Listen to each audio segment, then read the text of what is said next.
Okay.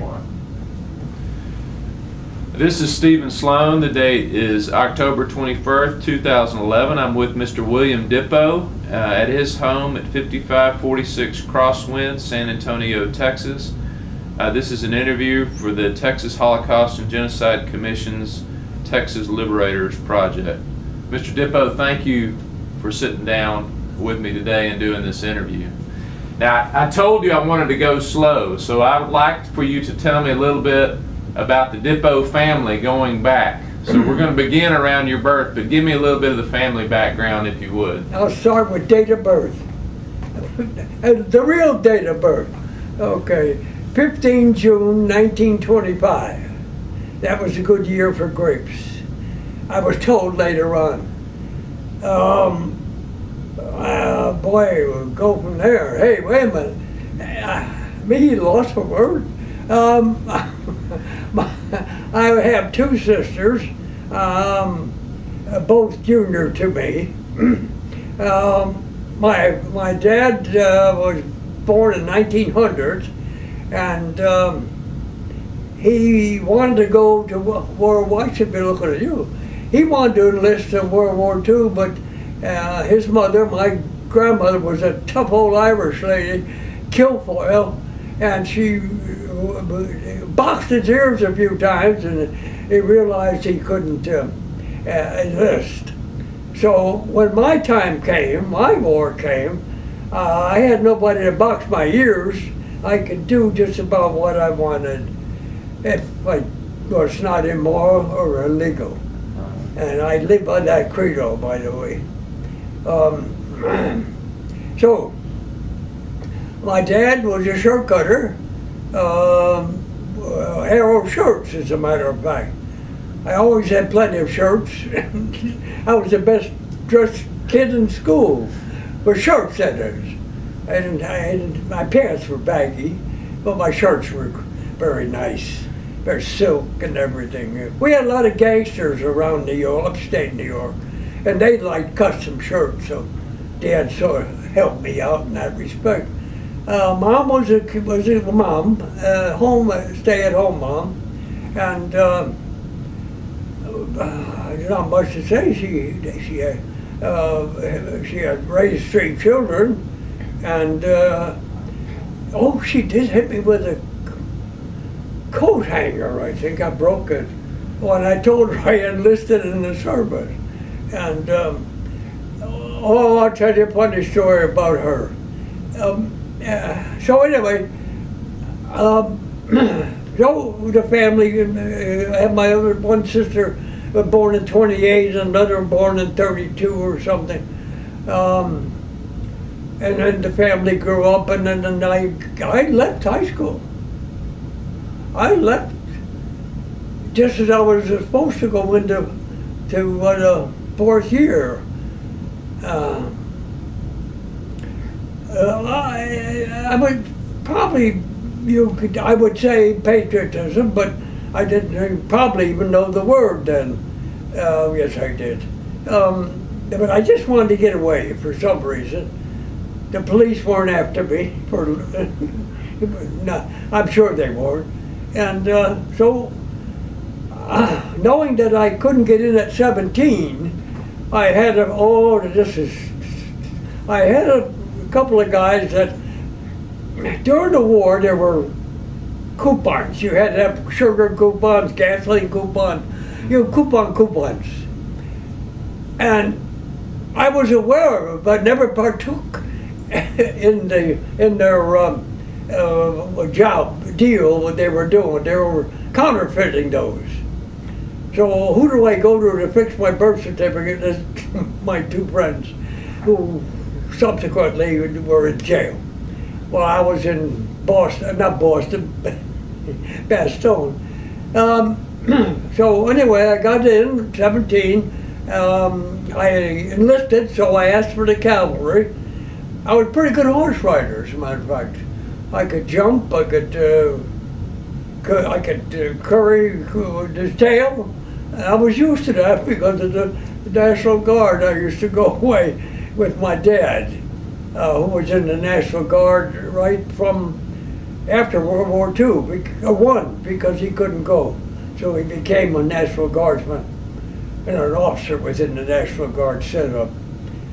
And I would go, when I was like 12, 13, 14, I would go away to summer camp when they were called to active duty for 2 weeks.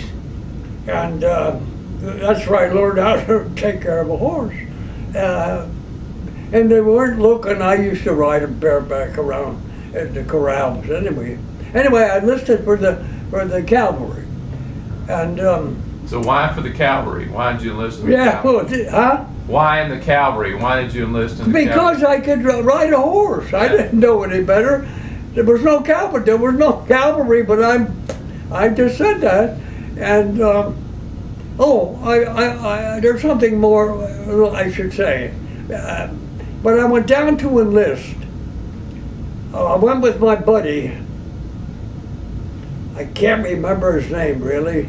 He was a buddy, all right, but it's been so many, 60 some odd years, I can't remember.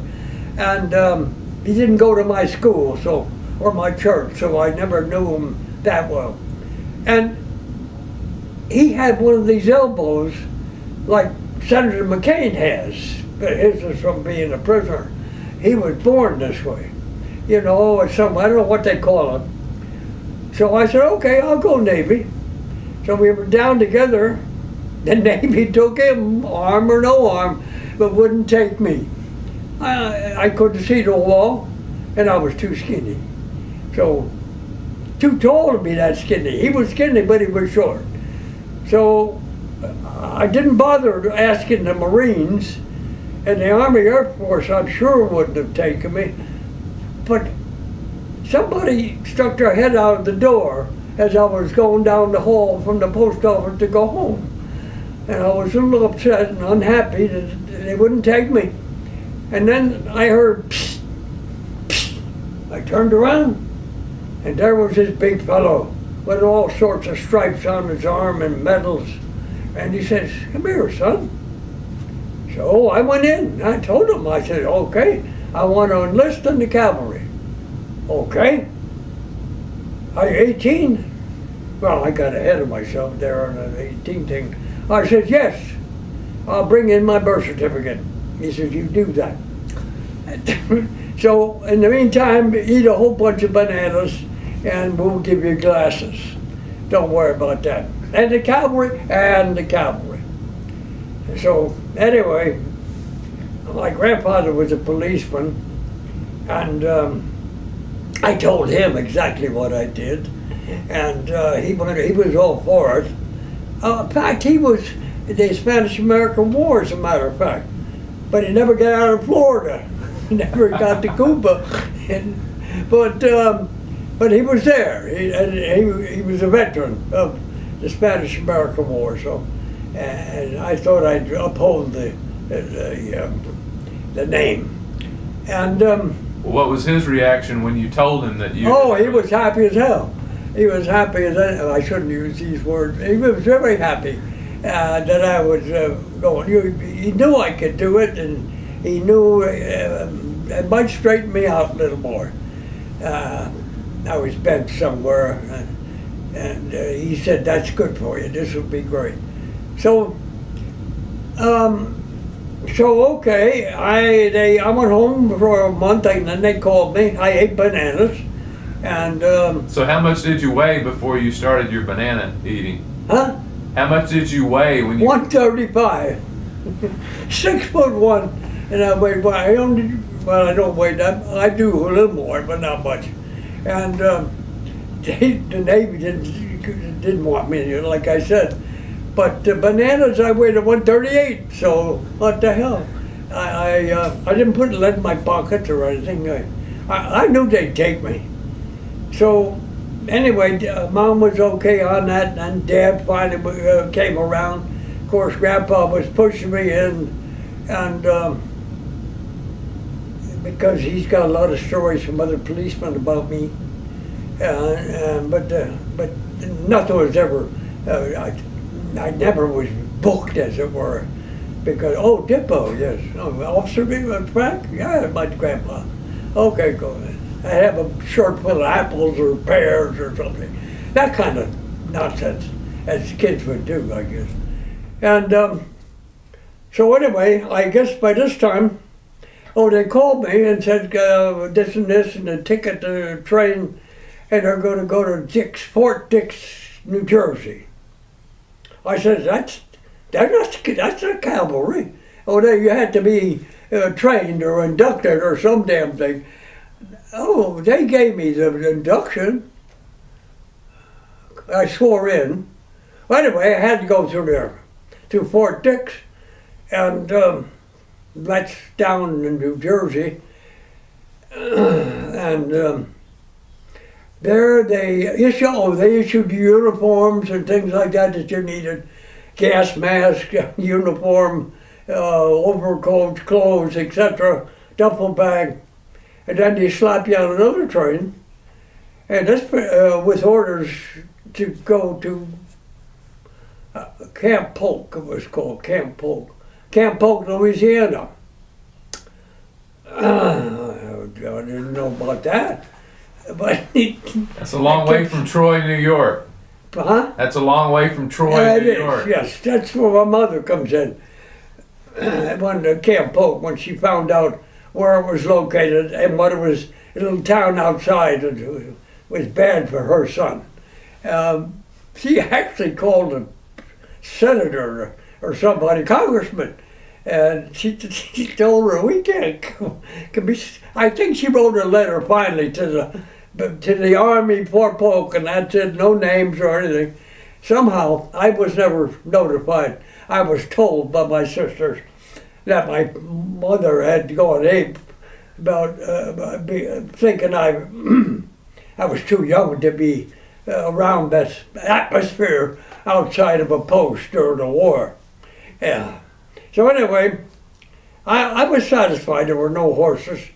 I had a half track, so I was sent to the engineers. I'll never know. Thank God it wasn't the infantry. I have a very high regard and respect for anybody that has that blue badge, infantryman. And we got our share, of course, because the tanks couldn't move unless we did it took the mines up or we blew up, I'm getting ahead of myself. So we that was in November of '42. The unit was still filling up with cadre and with enlistees and draftees coming into the Army at that point in time.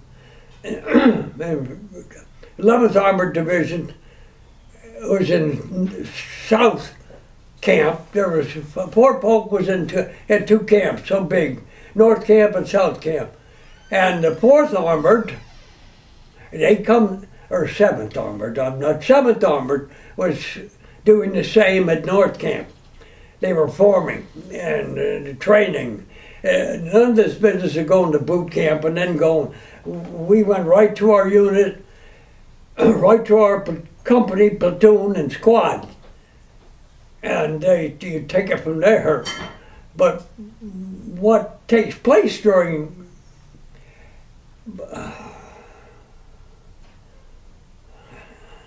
the word I can't think of.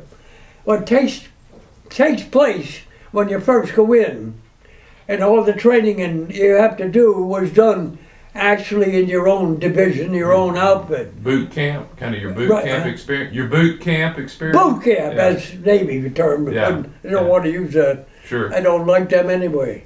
I get upset when I see one. So anyway, we went through that in Fort Polk. We went out on maneuvers. The first sergeant had a unique way of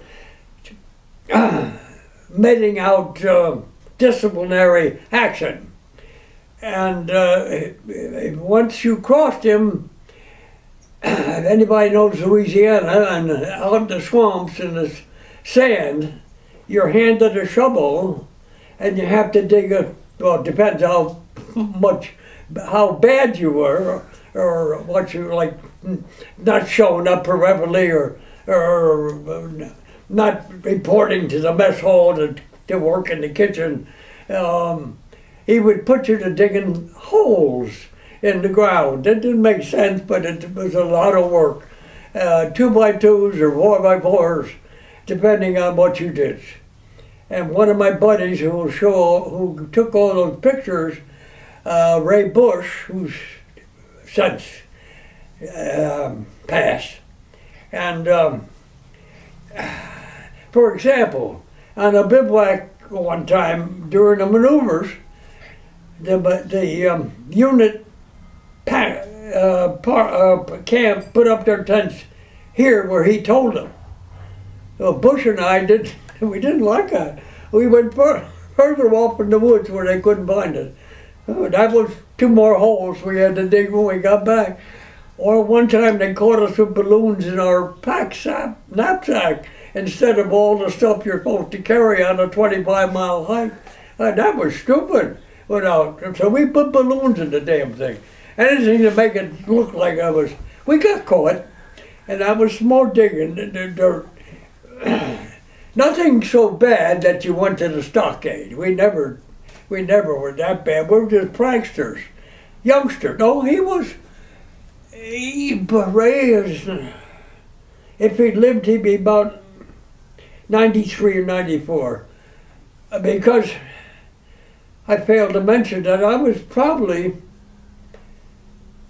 there were a couple of boys in 1925, but they kind of kept it quiet. They were afraid. I wasn't afraid. I got more trouble. It didn't make any difference. And one that I have to tell you, it was funny as hell. I got to be not Eagle Scout, but I got to be first Scout, first class Scout. There's two, then there's Eagle. And I never made Eagle. I don't think I run out of paper. No, we're fine. Go ahead. I never made Eagle, but I did make first class. And I'll go back to 1939. You got that, yes, about the bivouac, and we had to dig a 4x4. But there's a lot of holes in Louisiana you're responsible for, it sounds like.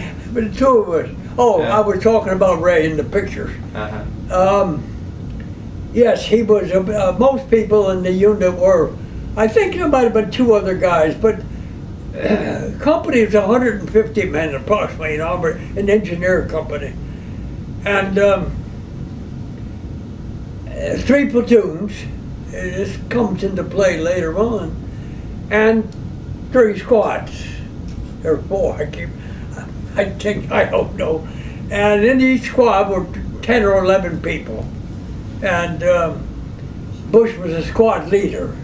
He had a little time somewhere, not prison, but I mean, he could have been, but he had a little time somewhere, like, the Boy Scouts. I got blood sac there. But it hasn't dissipated yet. That's all blood. I fell and that didn't happen. It's supposed to go away, but it didn't.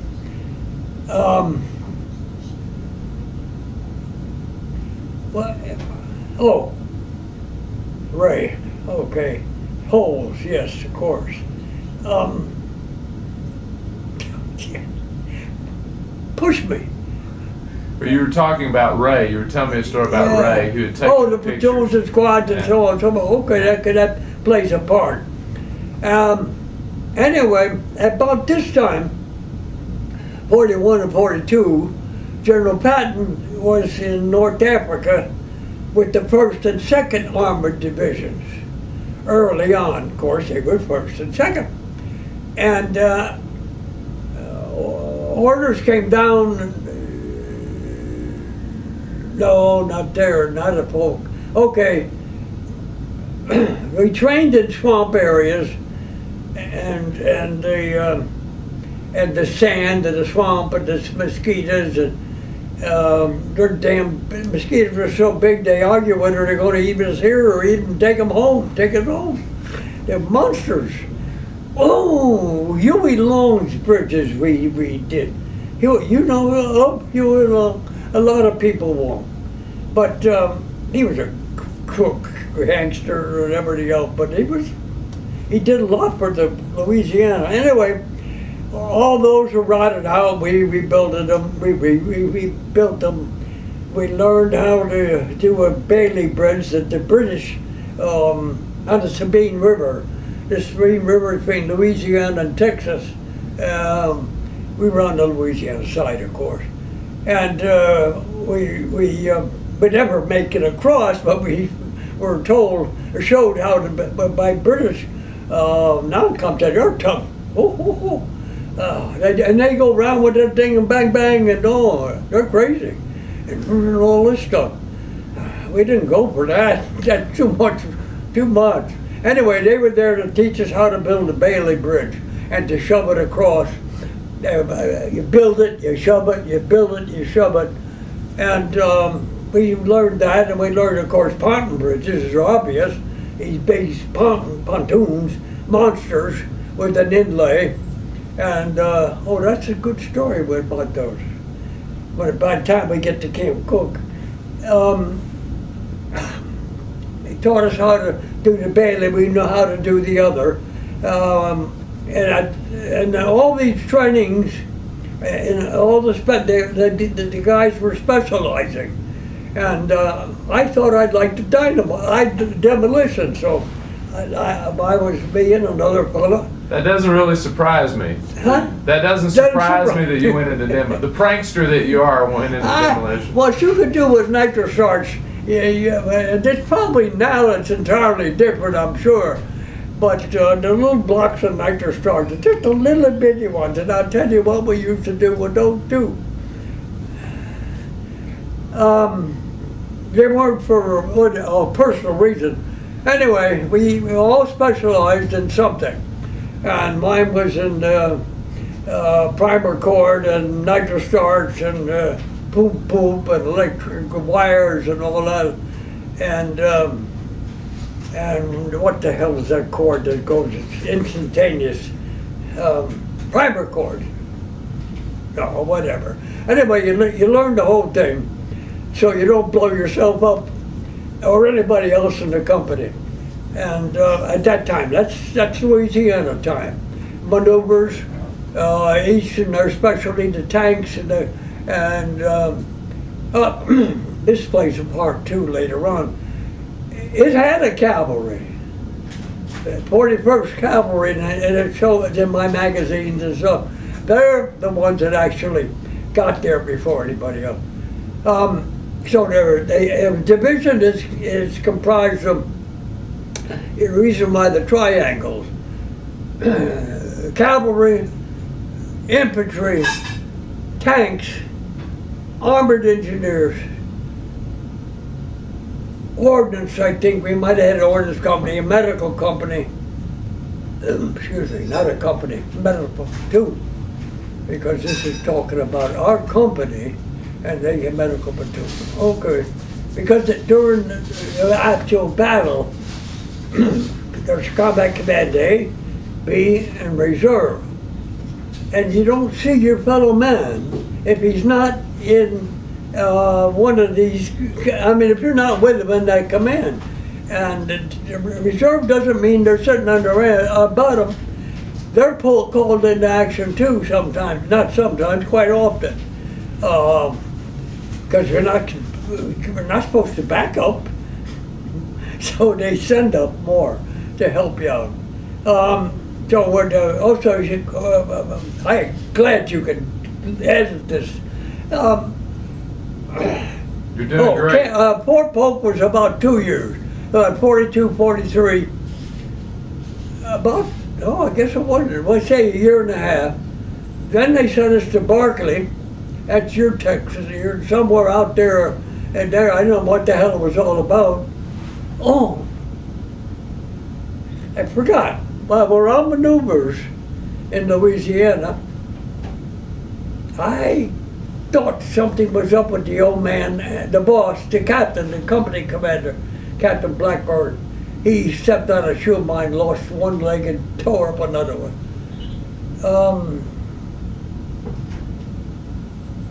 Where was I? What was that county? something that was happening, something that happened on maneuvers when you were in Louisiana.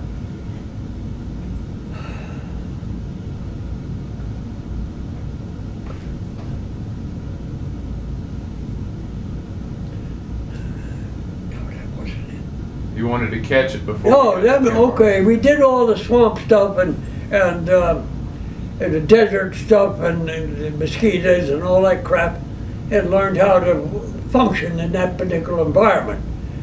So then, oh, hell, I got it. Here I am again. I hear the first sergeant talking to the captain. The first sergeant says, "But which one shall we, who do we pick out?"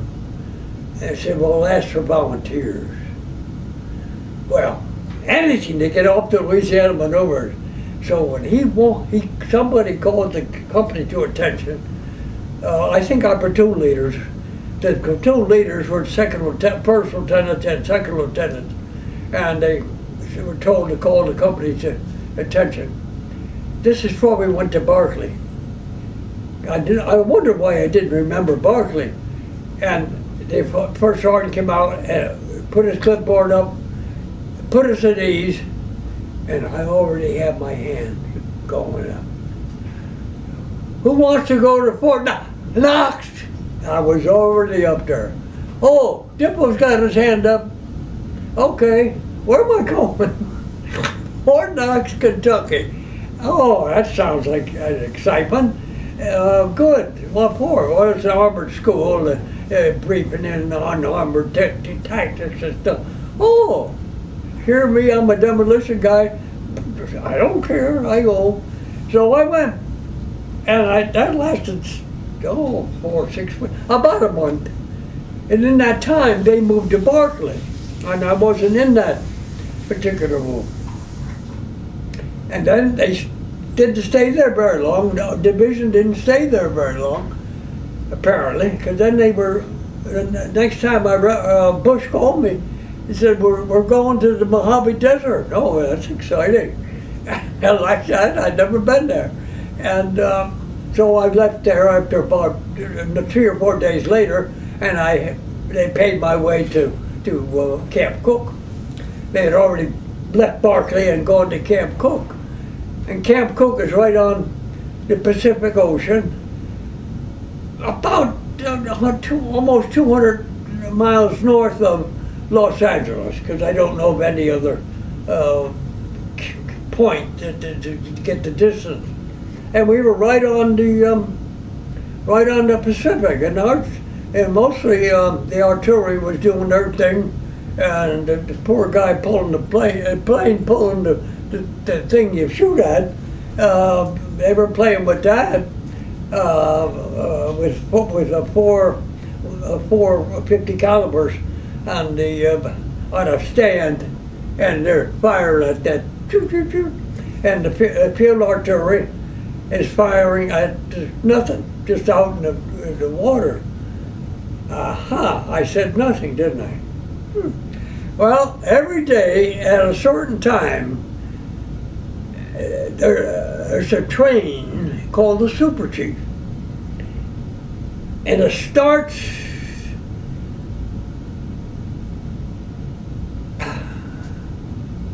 well, were you north of San Francisco? No, San Francisco.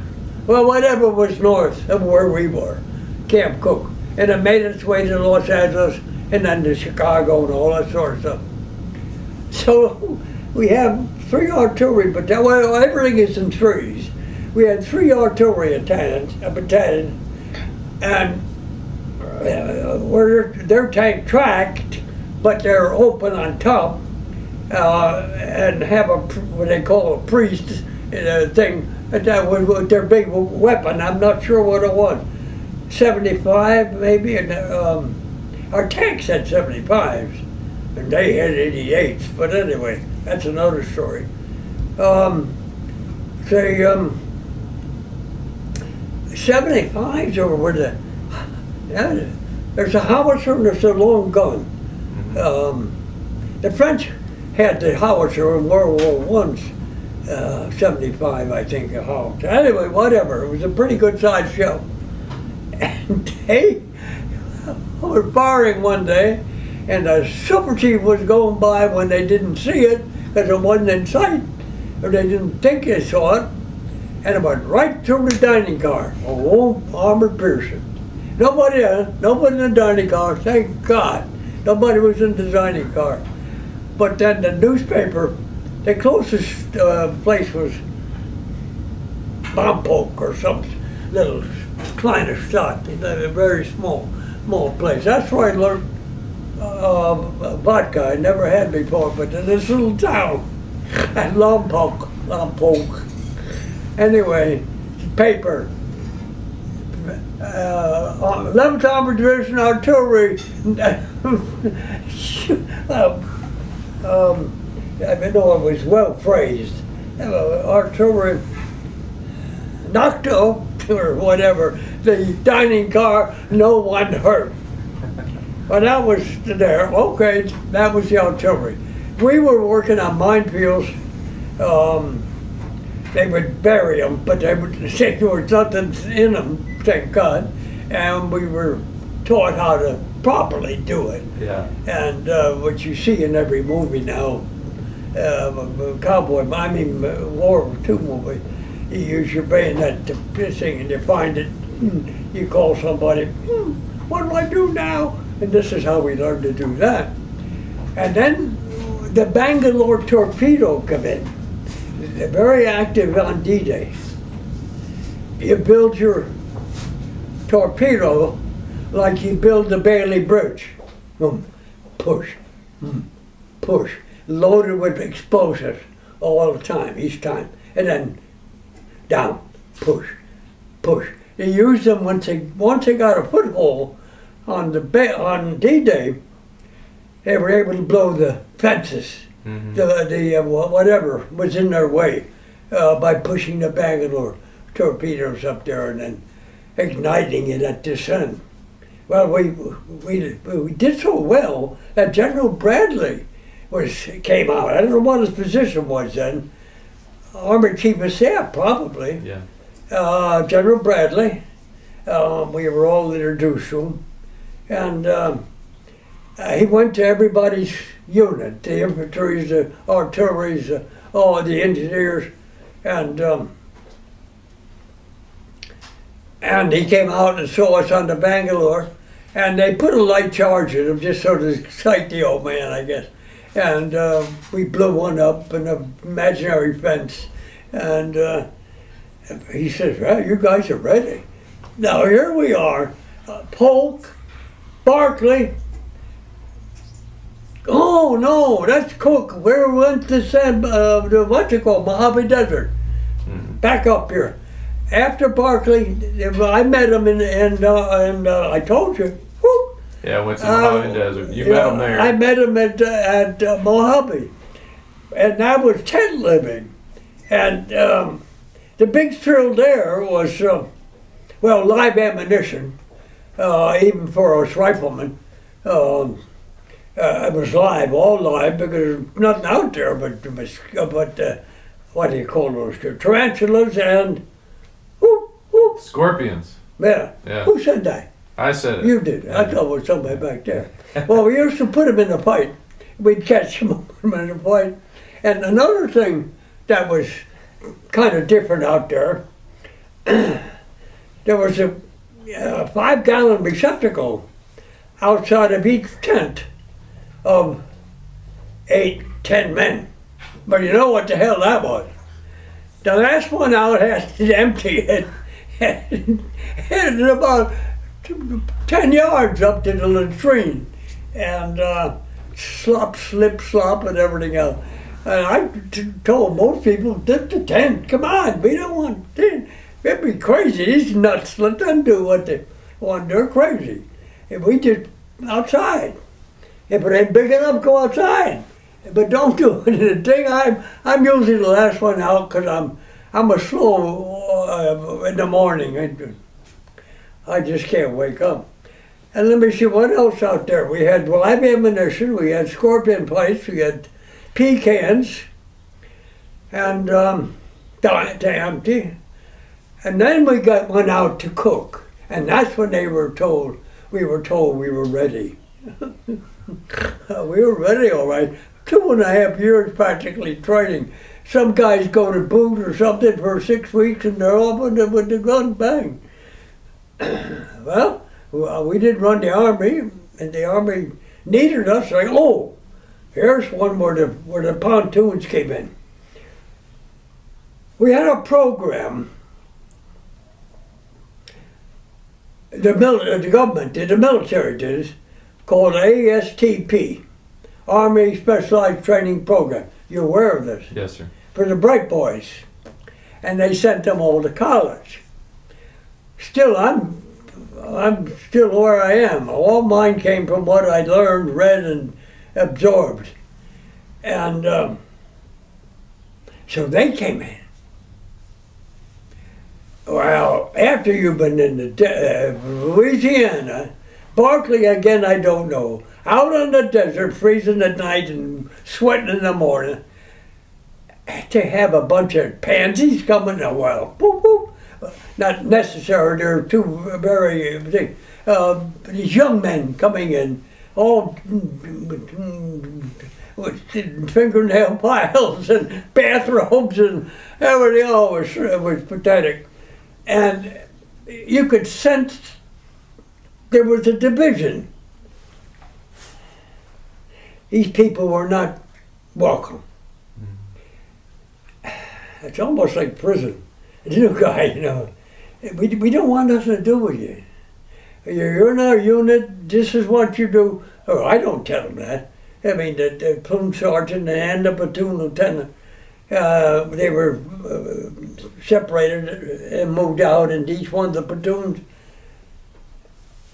So the old man, the one that later stepped on our shoebox, Colonel Captain Blackburn, nice little fella, became a dentist after the war, and then he died here some time ago.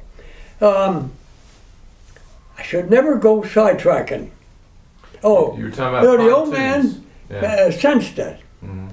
And First Sergeant didn't really care one way or the other. He was the big cockaroo, so he didn't bother him. But the old man could sense that there was this, we weren't a unit the way he wanted it, and going into combat eventually. That would not be good.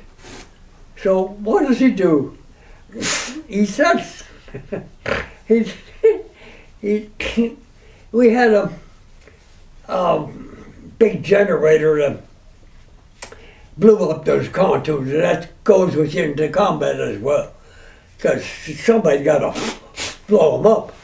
And I didn't hear this. He must have. This is after the fact.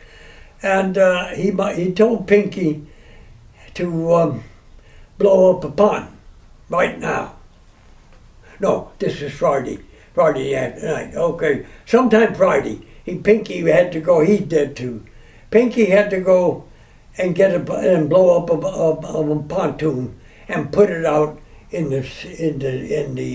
our space area between the barracks. Okay, that was done, and then he sent the first sergeant into town with a credit card and said, I want 24 cases of beer and all the ice you can handle. Well, the answer is already in your mind. We all got drunk. Everybody became buddy. Everybody was everybody's friend. Now that was a smart man that thought of that. He's dead, and most of the guys that were with me in that platoon are gone. I had 3 Italian fellows.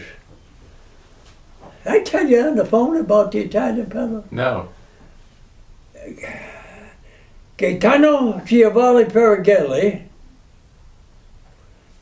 Carmine Valentino, Carmine Valentino, and he was only about 5'3" or 4", but his that nature of that blood. And Gaetano Giovanni Paraghelli was something else. And one other one, I can't remember his name. And also an Italian. Because my unit, the division, was about 30% First Service Command, which was from Maine down to Pennsylvania and New Jersey and New York. A lot of Italians in that area. And in fact, Paraghelli was from Philadelphia, born in Wharton. And they kind of maybe I ingratiated myself to them, or they thought this was something new, me. And Facciajali, they used to. You speak Italian? I don't know. No, Facciajali, it means pale face. Facciajali. And they all carried a knife. Oh, a nice knife. Oh, whoop. And they taught me, we go into town. Oh, mother, I forgot about her. But she did write a letter, and my son closed up all those those things, and don't let him go to town or some damn thing. Well, that's history. but we'd go to town, and in those days, when we got dressed, we had a long coat with a nice Sam Brown belt, so on and so forth. And they'd take the belt off, and they'd find a table over there in the corner, of course dragging me along with them, and I do the same, take it off. And then I see them wrap it around their fist, around their hand. Then they order their drinks. First they got the wall on their back, and they got the thing underneath wrapped on that thing, and a knife in their pocket. Well, then we could have gone to a stockade, but I never got in trouble. I never got hurt, never got touched. If anybody came near me, you'd think I was the golden goose. I wasn't. We're all making $22 a month. It didn't make any difference. But they thought because of my name that I might have had some Italian blood. So I let them think so. And I even went so far as to saying, really, our name is Dippolito. Now look in the phone book in New York, you'll find Dippolito. Oh, but the blonde hair, the blue eyes. Northern Italy is but Austria? Yeah, they must have came over. Well, anyway, as far as I was concerned, I was their number one man, boy, because they were all older than I was. And I learned things from them that I'll never forget. Anyway, I was so protected. So now we're in Camp Cook. We've been to the desert. That was terrible. And then, of course, my method of urinating was fine. My people liked us because they didn't have to carry that damn thing. Again, not my people. I'm still a private. No, private first class by this time. Praying for corporal, I guess that's and so Cook, okay, then we go to Dix again, or New Jersey somewhere, and board a ship. And this is September or October. D-Day was June. We were training for almost 2 years. Oh, I told you about the ASTP. We all became buddies and friends. And in fact, there was one fellow, my idol. He had a bathrobe, he had slippers, he had a cuticle cutter, and all that stuff in the barracks at Camp Cook when he joined us. Anyway, he made battlefield commissions, as a matter of fact, second lieutenant. He's a lawyer, he's dead now. He was probably 5 or 6 years older than I was. I'm trying to think of his name. I got it in there. I got the whole company roster. and all the ones that are alive, but it's dated, obviously. And anyway. So now we're on a ship. We're going to Southampton.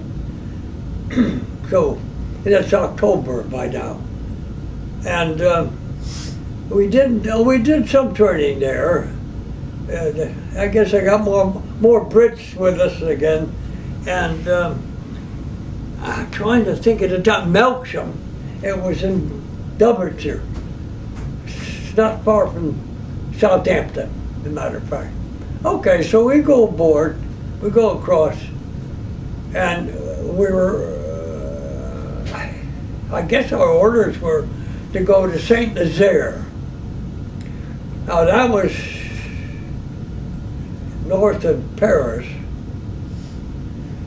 and our assignment was to contain the German soldiers that were left behind, they bypassed them. And I think, I don't know who the hell was holding them in before we got there, unless they already got to them, or sent out somewhere. And it could have been the 90th Infantry, but I'm not sure. Anyway, that was our assignment. The whole division, not just CCA, not just CCB or R. The whole division was assigned to this one mission. Well, we had that for about 3 weeks. No, October moving across November, so okay, we had that for about early December. So we had that mission for about 3 months. And then we got the orders to get our butt up the Bastogne as fast as we could go, without stopping. And so we did.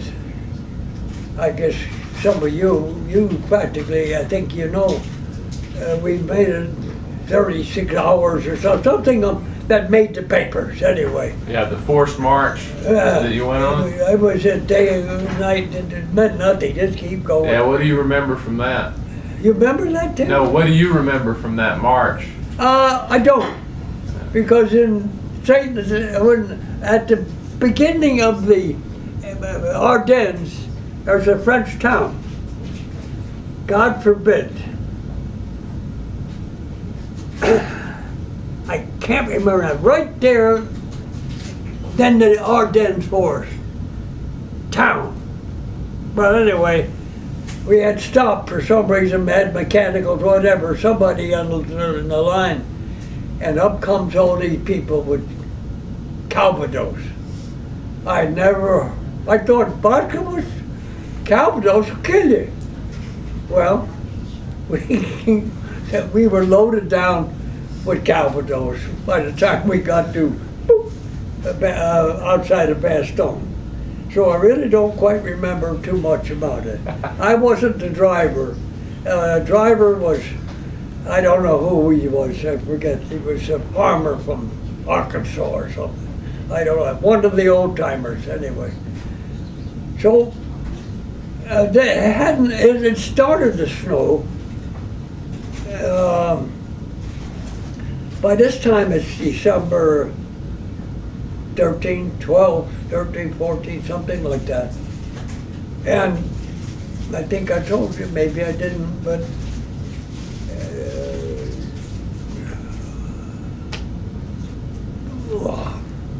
started to think we couldn't leave where we were very far because the tanks couldn't get us out of there. We stayed where we were. I probably 10 miles from Bastogne itself. And there wasn't much we could do except the Ardennes. If we saw anything that moved, it wasn't one of ours, shoot them. And then that's where because we got the warning that they had put on our uniforms and it started to infiltrate. This should come first. That happened. Then when we were on guard duty one night, Bush, me, a couple other guys, usually 4 or 5 at night, on a roadway coming past our particular place. You might have to cut this out, and then maybe not, but it's real, it's true, and it was meant in good faith. And we heard the tank wheels. They make an awful lot of noise, as you know. And Bush put the light, no, Bush didn't put the light on him. He yelled at him, he had a big voice too. Told him to halt, stop, and the motors stopped. And then he asked for the password.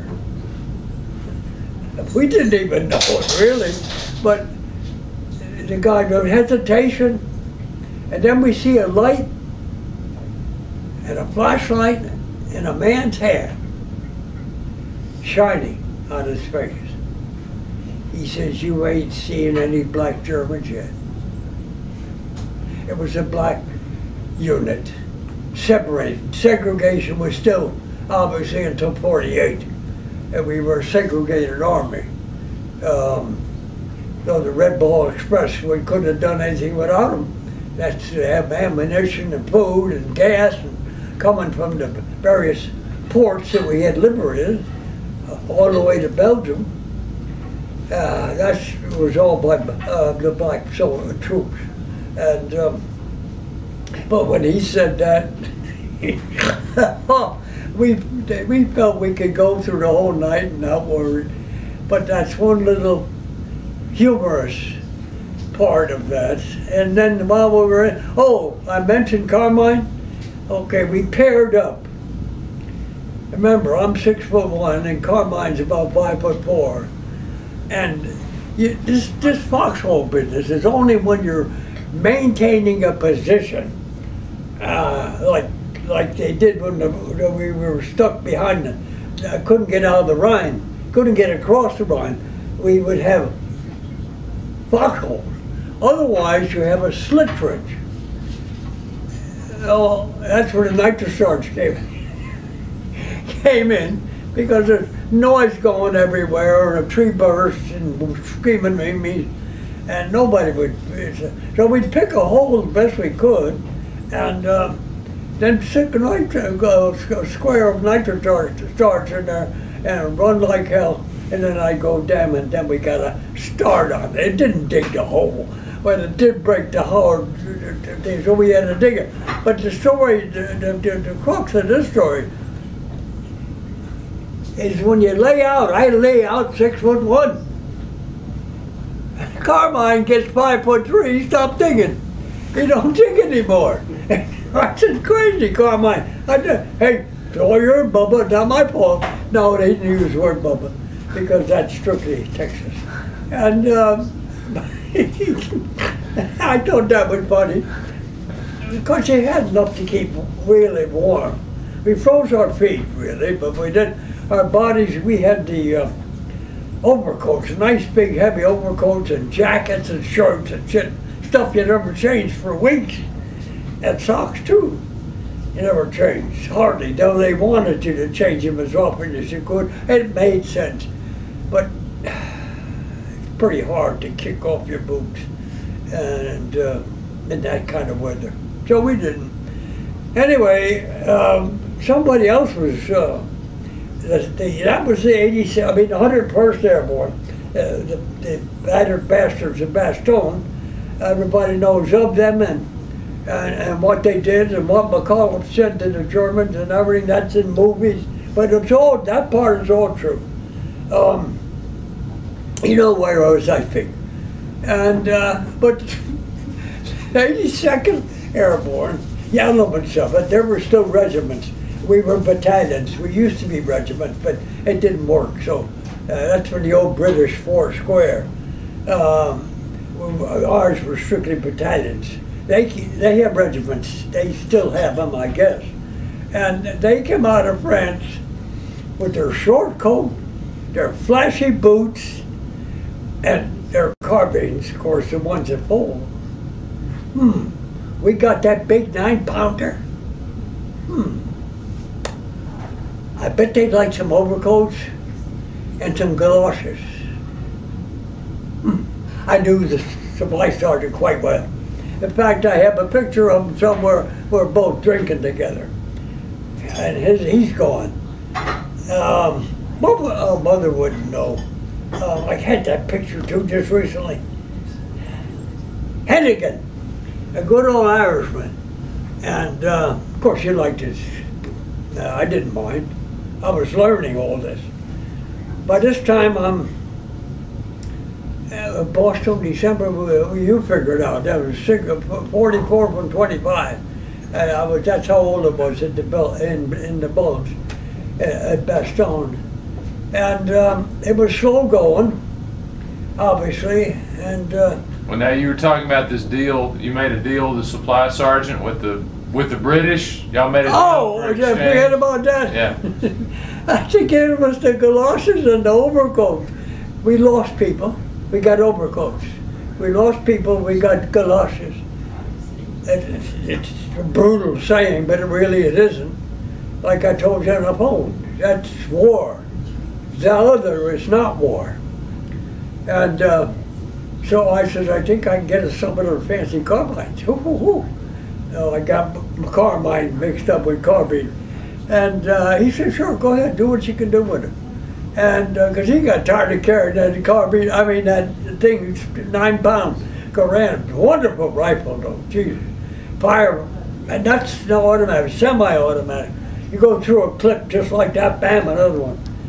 And we used to have a bandolier on, carried about 1, 2, 3, 4, 5, 6, about 6 clips of 6 rounds, or whatever the capacity was.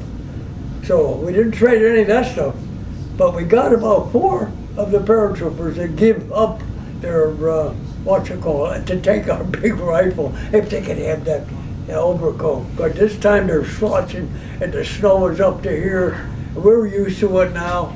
And they've got those beautiful boots and those little half coats. What do they call them? Pea coats. The Navy would call them, pea coats. It's a little shorties. And I said, hey, you're going to need these, boy. And sure, it took a while. Everybody didn't jump on it, but it took a while. And we got 4 copies. So that was, we didn't hurt our fellow man or in any way. We gave him apparel, and he had a weapon. Of course, it was heavier than most of them. No, that's another joke. But anyway, that's real. We made it, we broke out. Oh, the reason we couldn't break out, or everybody, Combat Command A, I don't know where B was. We were about, like I said, about 10 miles this side of, on the road, or off the road, of Bastogne itself, which was a mess, tore apart. That was our first aid station, though, in Bastogne. First aid station where you go if you're wounded. And we got out of Bastogne. Our mission was to link with the Brits coming down from Belgium. And we had an army coming up from the south and us in the middle, so we're supposed to meet and make our solid front, then to go on to Europe to win the war. Along the way, we lost a lot of people to tree bursts. They just didn't. The replacements, they were gung ho and all that crap. But if you're in, like I said, if you're in an area, they've already been there. This is after the bomb, beyond woods. That we're pushing them back further and further and further. We're trying to get them back over the Rhine. Eisenhower, everybody was over there.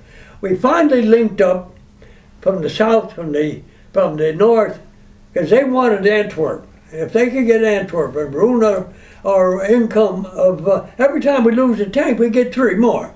You lose a man, we got 5 more coming in. What do I get excited. But that's the way it is. The damn fool was on fighting on how many fronts? Enough to do. That's what I'm afraid we're going to get in. We have gotten in that position. I'm not political in any way. I just don't see us doing what we're doing and why we're doing it. But anyway, that's something else. Where was I? You'd finally linked up with the Brits. You'd linked up with the British Army. Oh, the British North and then the 7th Army from the South. And then everybody started on their own, each army. Patton was my army. And there was something I wanted to say about the Rhine. Anyway, we never, Scuttlebutt had it that when the general was holding courts and some new replacements came in or something, he was talking and briefing or doing and telling them, ever forward, and all this pushing that to them, they keep going, and some idiot asked him to go sideways. He stripped that kid right away. It's probably some young second lieutenant, first lieutenant. What if we have to go over the thing? But that makes sense, though. But he took it wrong, and he had a temper, and he was crazy, and he sent somebody out to defrock him. If they defrock soldiers, I know they do, my priests. And so once we got across, we had a lot of bridge work to do, and a lot of the Hungarians, airplanes. The ceiling didn't lift. Remember now, 12, we were watching their flashes, and then they'd be watching our flashes. I use our, but the tankers and the artillery, of course, they were mobile, both the artillery and they could move. So I think they finally got smart and did that. They'd shoot and move, and then look at their flash and be ready to shoot at that flash. But then the ceiling lifted, and the Thunderbolts came out. P-47s. Heavy plane, not very maneuverable, well-armed, well-armored, and could really raise hell with a column. Had a little cannon, I think, even a 20 millimeter or something, whatever. And they came out, and we just, Katie barred the door. We all, Combat Command A went that way, came out. Oh, I know what. We did A and B. Took off for Luxembourg. Oh, A did, or Mike, and B must have been behind him. There wasn't that much resistance in Luxembourg that I can put my finger on. They're well entrenched, but we lost a lot of people in Luxembourg. And if you've ever been to Ham, that's where that's where the cemetery, one of the biggest cemetery is. And there's one in Bastogne. I have been back because we have a daughter, that one, the little one on that side, on the left side. The top one is 1950. That one's 1958. That one's 1962. I don't know their ages, but I know when they were born. Where was it going with that? You were talking about going back, that you've gone back. Going back. Going back when number 2 there has been over there since 22 years, and before her husband was killed in an accident. They're both bikers, and she had her own bike, and it's tough for a woman to get a bike permit as it is. She also had a hunting permit. It took her a while, but she took out of her company sent her. I said I'm going all over the place. Her company sent her to Dublin for a meeting from Germany. She works for the Japanese. It used to be the R.J. Reynolds cigarette business, tobacco, and Europe and the Eastern smoke like chimneys. We're not. You know, don't come home. There's no money here. And they sent her to Dublin for a meeting and so on and so forth. And she and some others. And one of them was to trap shoot. They didn't know that she'd already had to qualify with a 30-06, which happens to be one of her weapons from her husband. So they, some maybe might have hit a pigeon or something. She got 19 out of 20. And at 12 gauge, I said, you're crazy. 410 for a woman. No, Dad, 12 gauge. I had a bruise from money. But she's tough. She's alone now. He came out going pretty fast and met some idiot coming out going pretty fast. And both were on the side of their hill.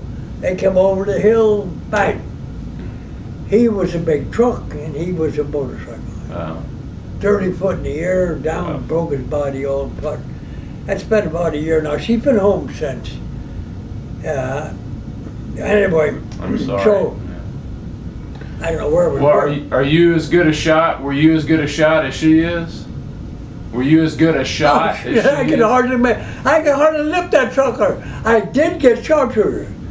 I did shoot it 500, going 100, 200, 500. I did shoot it at basic, you know, not basic, but a company teaching you all how to do it. Yes, I got sharpshooter. It's in my book. It's on my DD 214, man.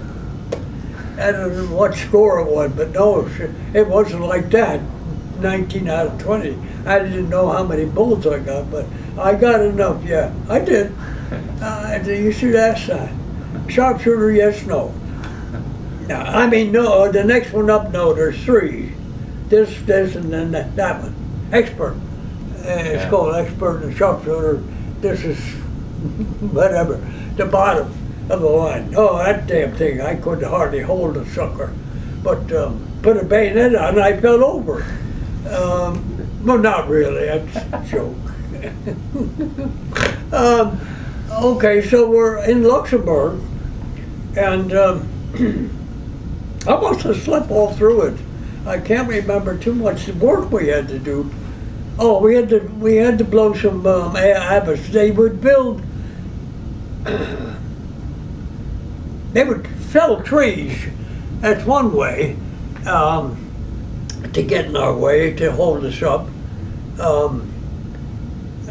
But then they would build these fantastic, filled with dirt and stones and everything, out into the road far enough to where you couldn't get a tank through or a truck. You could get a horse through maybe. And we had to blow those suckers up. And we didn't repair any bridges in Luxembourg. When the Germans finally started running out, they started doing the work I probably would have done, blowing up bridges that had already been, because they didn't want their bridges blown up for damn sure. And but you can't go into Luxembourg. I have a hat for Luxembourg. They gave me a medal, as a matter of fact. I have a picture of that. My one visit to my daughter, the one that lives there, and then the one that lives in Houston, Barbara, the #1 daughter, and her husband. When we traveled to Europe, they always went with us. And between the two of them, Annie and her ability to speak fluent German. Of course, Luxembourg doesn't much care for the German, but they do speak German. And they speak English too. the Dutch speak more English though than Luxembourgers. Anyway, so we went over one of our visits. We used Space Metal. We used to. Now Kelly's closed up and so on. Then we started going, and then Mother and I just decided we can't fly anymore. I couldn't hear for a month, not really, but a long time. Mother got sick, so we don't. She comes home. We take care of her, and bring her home. It's much easier. But every time when we used to go over, of course that's when she lived in Cologne, and Frankfurt was in our hands. I mean, the airport, half of it was anyway. At one time, all of it, but then they had to give it back to half of it at least. And we would land at Frankfurt, and we'd take the train down to Cologne, and she'd meet us and so on and so forth. But now she lives closer to Trier, which is where the Japanese have their cigarette company. There are 1,500 people in it anyway. It's a big outfit. I guess they manufacture it, well, whatever. And so, and then they would meet us at the airport. I mean, at the Cologne when we used to go in space available. They'd meet us in Cologne.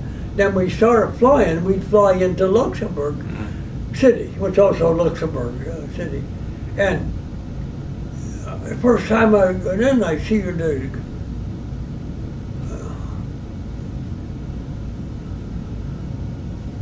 What the hell did I do for a guy? Speak up, you know, because everybody's patting everybody down.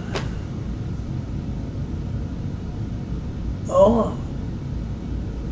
Huggy, huggy. Kissy, kissy. Thank you, thank you. So on one of those trips, they got a hold of the museum curator in Luxembourg, and said, we're going to bring Dad over, we want to see the museum here. And he was, you know, who he was and what he was and so on and so forth. And I didn't know any of this at all. And so it's outside of a small town, this museum, and it's people are lined up to go through and so on and so forth. So we got to the, what's that word I want? Tableau. Tableau? Tableau. All set out with the cold and winter time and Bastogne and whatever. And the guy that was taking us around, I have that picture, by the way. I can't find my medal. They had called him ahead of time and said, my dad is a member of the Summer Fiddler. And so, oh yeah, sure, we know them. They liberated us. So, okay, I didn't know any of this, and going through talking, and I'm listening, and I'm asking questions. And we get to the tableau that depicts winter military action in the winter, and they stopped and they talked, and then he came. Is Mr. Dippo in the audience? He didn't know me from Adam.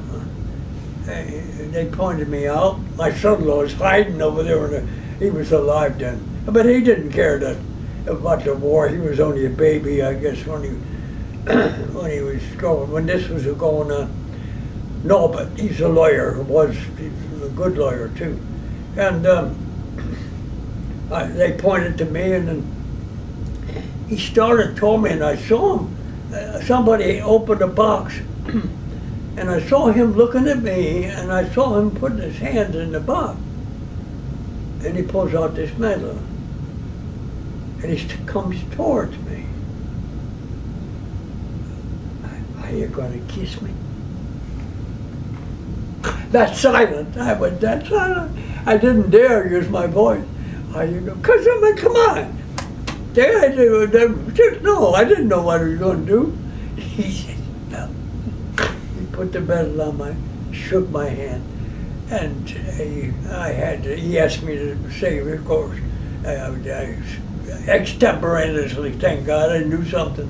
And I gave him a lot of BS stuff, it was nice. And then a fellow in uniform steps forward and is introduced as Colonel so-and-so, Luxembourg Army. And he pins a Luxembourg flag on my shirt or whatever the hell I had on. And really, that made my day. Made for a long time. I raised hell with the kids, but when I think about it, I didn't mind.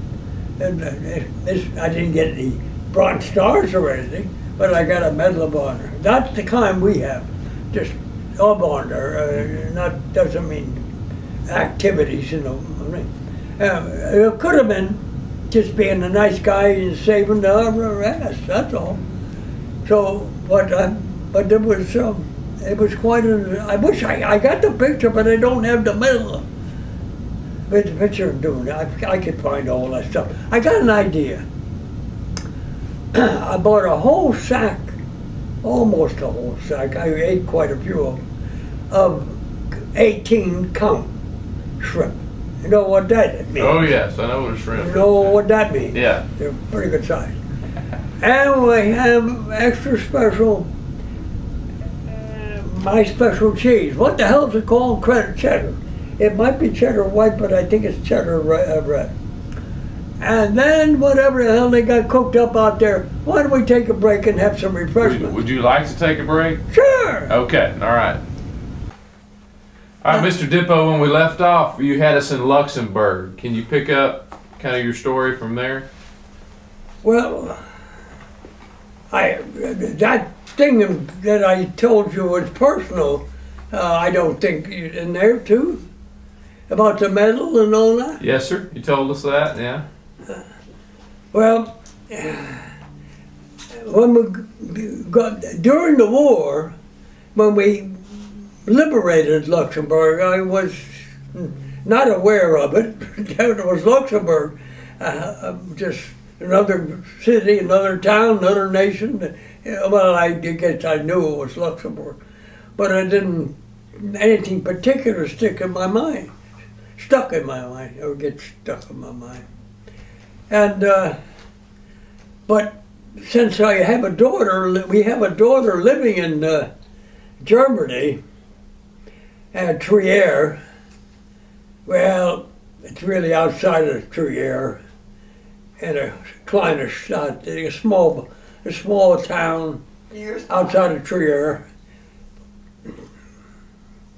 She commutes to work in Trier, and Trier to Luxembourg Airport, where she lives. I mean, from where she lives to Luxembourg Airport is about 25 kilometers, and so it's easy access and so on and so forth. And we've been through Luxembourg Airport on a number of occasions when we visited our daughter in Germany, and every time, of course, I wear my hat wherever I go. I'm proud of it, and I'm sure you know what hat I mean. Okay, and every time I land there, and it's been on such at least 3 occasions, years apart, and I'd always have people staring at me, especially the people that are in charge of security, and it makes me feel uneasy, even today, to this day. But the people really recognize the fact that it was our 11th Armored Division in General Patton's army that liberated the city of Luxembourg and its environs, its other kleiner towns around. We liberated the ones that the Germans had held. All of Luxembourg wasn't under the German shield, but the ones that were, was very, the whole city, the whole country treats us meaning anybody in the military, period, whether it's 11th Armored or not. But since it was our division that liberated them, they feel a closeness to us, and we, they. One of my visits, my mother and I, when did I? I think you told us that about getting the medal. Yeah. You told us about I've getting already told the medal. them, haven't I? Yes, sir. Oh, I did? You told us that story. Good, erase all that other stuff. Okay. Where am I then? Well, you can take us back to. Oh, we haven't taken the war yet. No, we're in the war, and we're in Luxembourg. Oh, Luxembourg. So, yeah. Okay, Luxembourg was a success, and we left there. We left a lot of men, but that's war. And then we headed for, I'm not sure what our aim was, except to cross the Rhine. And then from there on, that was a struggle. The bridges, a lot of them were blown, a lot of bridges had to be repaired, and then fountain bridges had to be made and set up so the tanks could get across. And they made it hell for us. But just think afterwards you're going to have to make it all over. So anyway, next big operation really is Genocide. Oh, that wasn't too bad. They made ammunition and pistols and what have you. In other words, by the time we got 100 miles into, or 60 miles into Germany, there was hardly any resistance. And people had been told by the military government by phone, phone lines were intact. If they were, they would call ahead and say the division of so-and-so, 11th Armored Division Combat Command A is headed your way. And by this time we had 90 millimeters as opposed to 75, but the war was winding down. If you hang out your sheets, white sheets, and you'll not be bothered. We'll run right through your city and keep going. And our object was to get to, General Patton's object was to get to Linz, Austria before the Russians. Because the Russians were told by political dealings that they could have all the way to the Danube, but not on the German side. How that got twisted, I don't know. Since we all know they had part of Berlin. Okay, the Russians were a little bit late getting there, so our objective, our mission that particular day that we took off was to liberate Mauthausen concentration camp. Prior to our leaving, the day before, I'll back up, on the 6th of May, the 11th Armored Division Combat Command A cavalry, armored cavalry, got there first. And I didn't think, I was independent, there wasn't anybody there, any Germans there, well, in uniform anyway, or armed. That's the way I was told, anyway.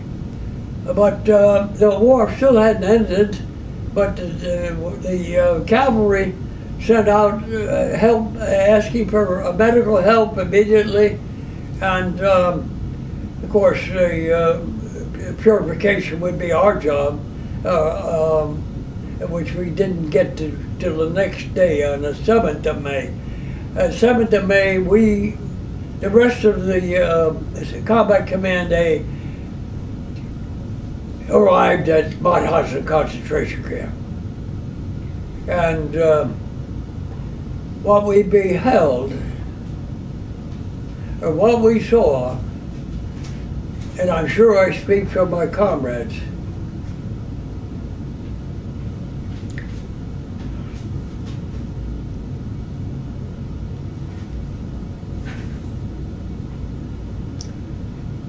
was worse.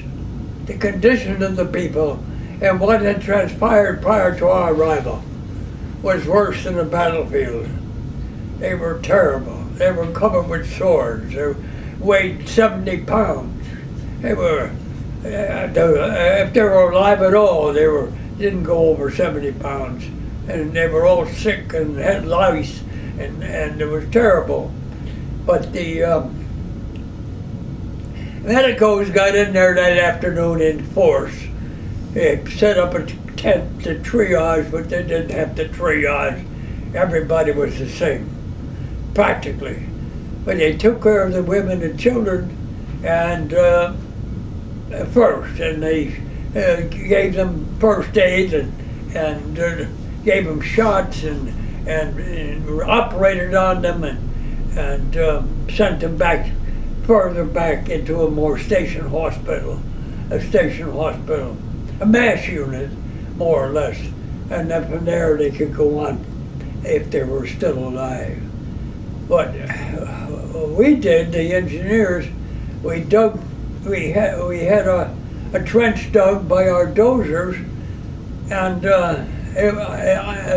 I recall it was at least 15 yards long and over 6 feet deep and at least 5 yards wide.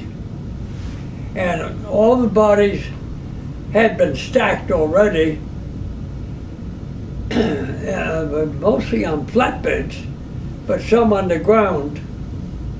And our commanders, our military government commanders, made it known to the burgomaster of the adjoining village that they were to show up at such and such a time. And then really it would have been the 8th of May, the next day, because all our work was done all day long. We set up a water purification, but we didn't do the delousing. It was done by the medics. And so the colonel from the military government people, like I said, ordered the burgomaster of that little village, I forget the name, to attend the burial of the deceased, and that they were to wear their finest clothes and no gloves, and they were to take each skeleton, each body down into the hole.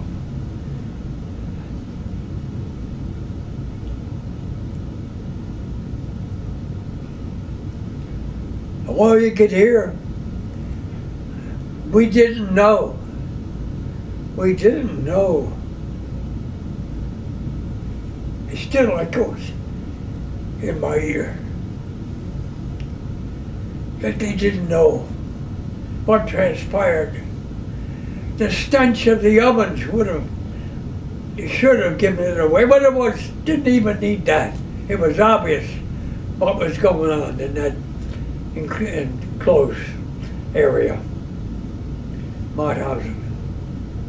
It would go down as infamy as man's worst inhumanity to man.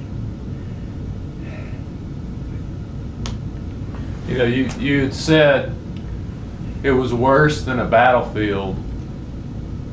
What made it worse than the battlefield? Because you had seen many battlefields. So what made this worse?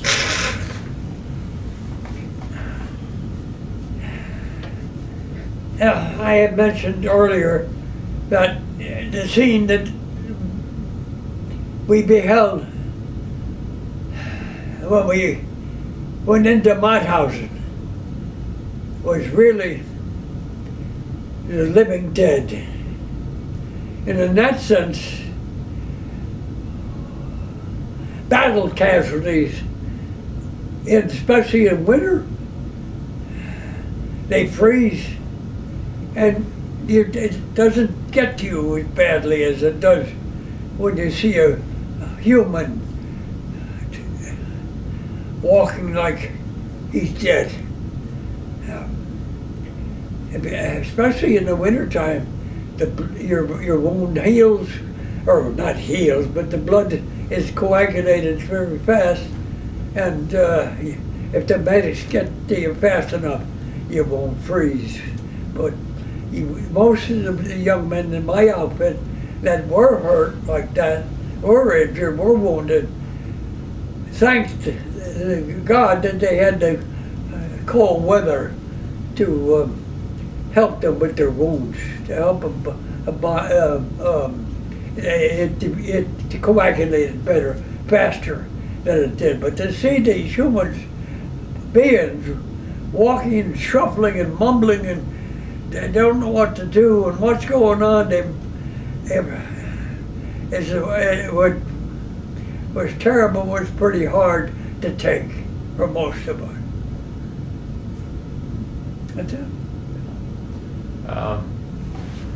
I know for a lot of veterans, you know, these are images that have stayed with you, and it really doesn't stay with me. But if I mention it or even think about it, I get emotional. It's just, I can't help it, because it's there. It'll never go away. But and then you see it in the museums, and you see it on television even. Well, you don't get a close look, but I have seen Mauthausen on television as well.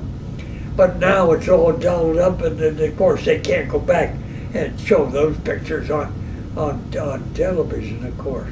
But it is something that should never, never, never happen again. I don't care what we have to do to stop it. I'd be the first to go if they take me. Amen. Well, so you were there for the ceremony that you had on the 8th to bury the... I forgot. My mind is wandering. I'm sorry. After the, like I told you, the burgomaster had brought his people up, and they were in their what they would call Sunday clothes, and they did not have gloves, and they kept, like I say, they kept saying we didn't know this existed. Well, we all know they knew. Then the burial, we had a chaplain from every religion say, after our dozers covered them, our dozers that covered them over, then we had the commanding general had all the chaplains of all the faiths that was represented in our division. I'm sure there weren't any religions that weren't represented here. And a mass was said, the Koran was read, or what, not the Koran, it's what the Jewish have. Torah. The Torah? The Torah was read from, and all the chaplain and the people of the city, the town, had to stay right with us, and believe it or not, some of them knelt while this was going on. Because Europe, if you go way back, before the other religions came, it was always the Catholic religion. And they were kneeling and crying and moaning that they didn't know. And that's when we were reassigned to our real jobs that we should do. I had a lucky job. I had to defuse the Adolf Hitler Bridge, which separated Austria from Germany. a German town, I think was called Schwanestadt. Sure enough, it was there. It was there. It was dynamite sticks. It wasn't any other explosive that I didn't understand. It was dynamite sticks, and all set to be activated, but of course it wasn't. And then we ordered north again on German territory to blow up a minefield, because civilians had been injured. So they knew that it was in our territory, our Combat Command 8 territory. So we did that. We lost a sergeant there. We had to pile up to blow, and a rabbit or a rat or something tripped a wire that exploded a mine that we hadn't found, and he blew up the whole stack of mines, teller mines that were, I call them teller mines, bouncing betties or whatever. We gave them all sorts of names.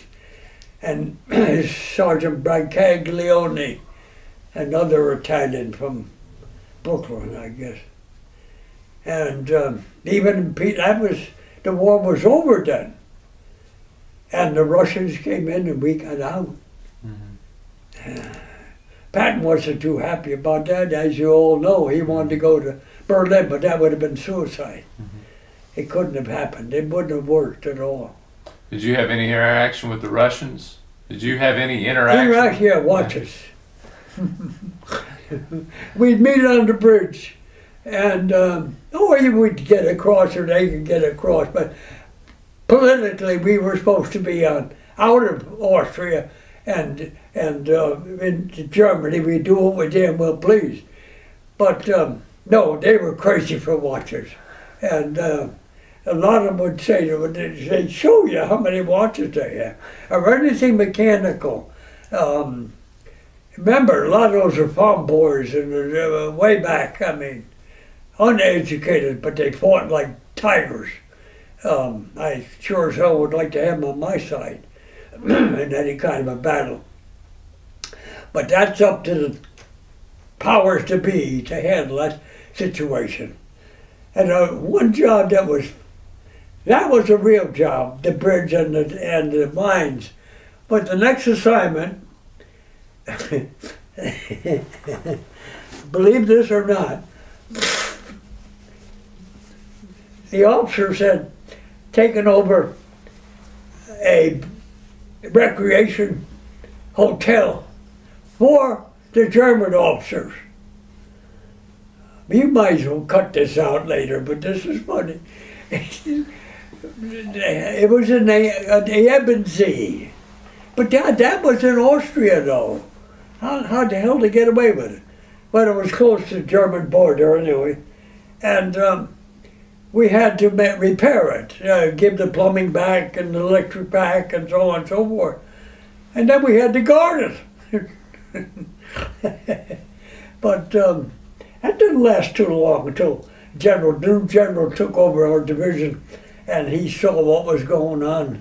He couldn't, I guess he could have do like Patton did, fire them right away. He just chastised them and yelled at them and put them to work somewhere where they could be used. But that gave us a little rest, though. That was our rest area for about 2 or 3 weeks. And then we got a job of taking care of returning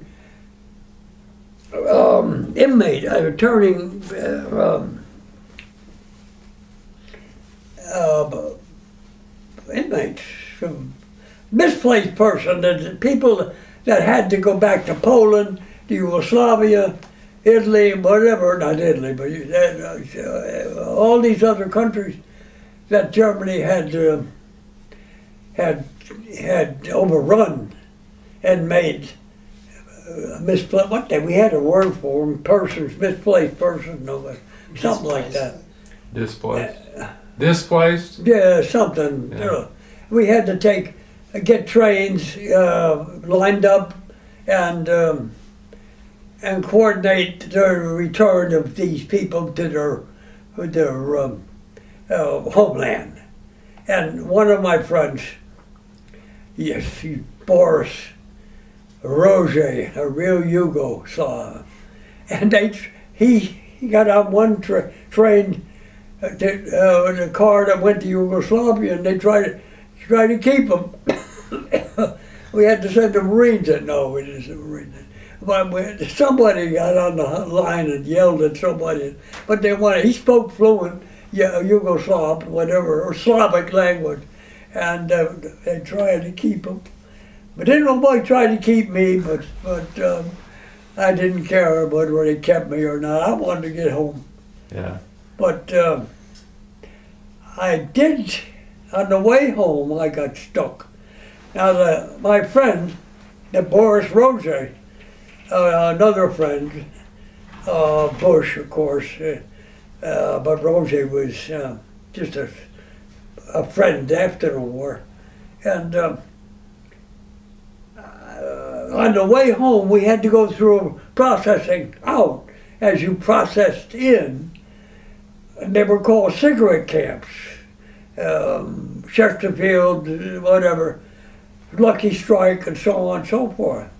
And there you were graded by the number of months overseas, how many medals you had, how many children you had. So Boris and I were at the bottom of the list. So we had a lot of freedom while we were in the cigarette camp. And one night we got our hands on a couple of number 10 cans of tomatoes. We hadn't had a tomato of any kind, God knows how long. And we started gobbling tomatoes, juice and all. We shared them, of course, but we ate the most of them. 2 cans, number 10, think of that. And the next morning I'm covered with hives. Now, that's okay, that sounds good. It sounds easy. You go to the medics, which I did. But I said, Boris, I have 6 pistols in my duffel bag. I don't think I ought to take them into the hospital. I put them in a separate bag, and when I come back, I give them to you now to hold them until I come back. Well, Boris and the pistols are in San Pedro, California, because I was kept too long, because I was fair, I guess, of everything about me.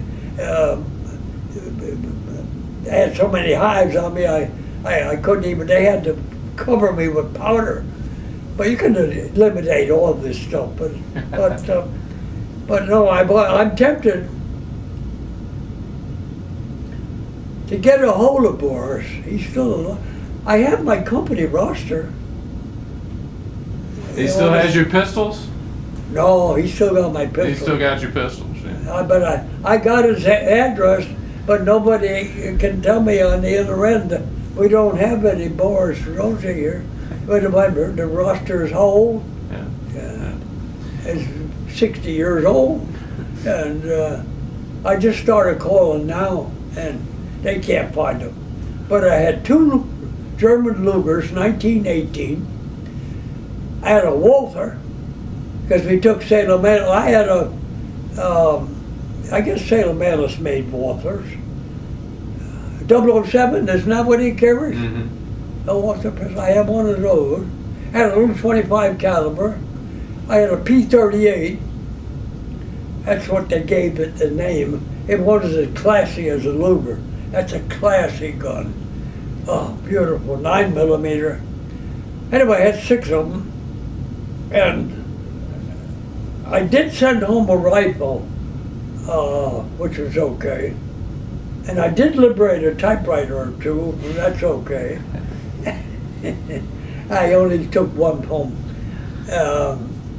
I had all kinds of marks from the 20s, a million mark, a 2,000 mark. Remember, they went through all that, where they had to have a wheelbarrow just to get a loaf of bread.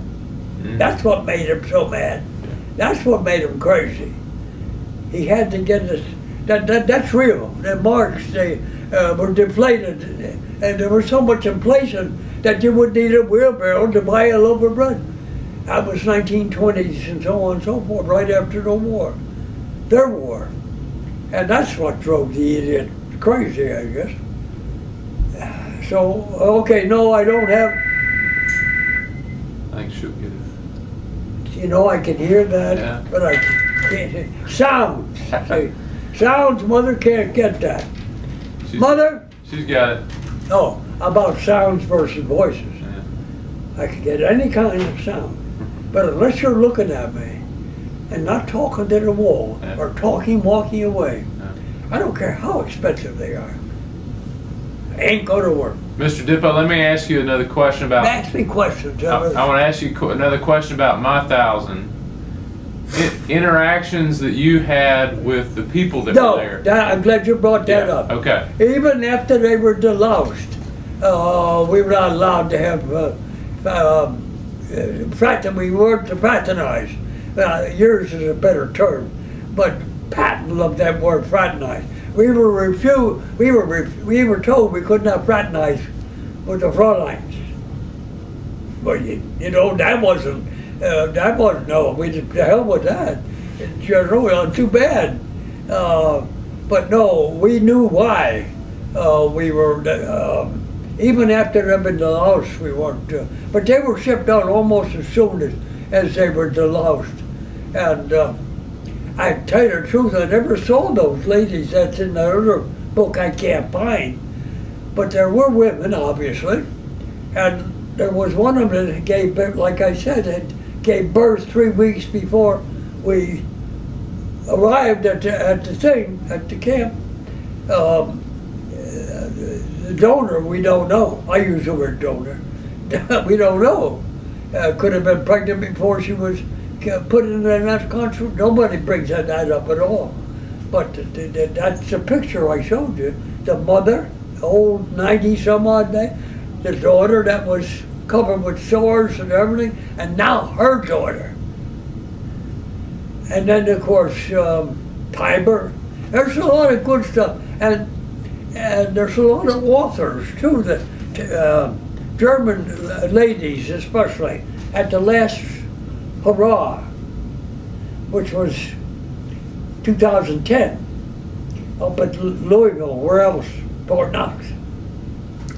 You know something that's strange, so? Where's his hat? I got to cover up his ears. You remember, the school is no longer there at Fort Knox. It's at Fort Benning. An infantry post. From the day one, it's been an infantry post. But it has the territory where it can work that way. That's become a non-combat troops doing paperwork and things like that, like Bamsey is now. Oh, paperwork people. And every once in a while I'll see a screaming eagle, and I'll say, oh, I didn't see you in Bastogne. Well, I wasn't there. I wasn't even born.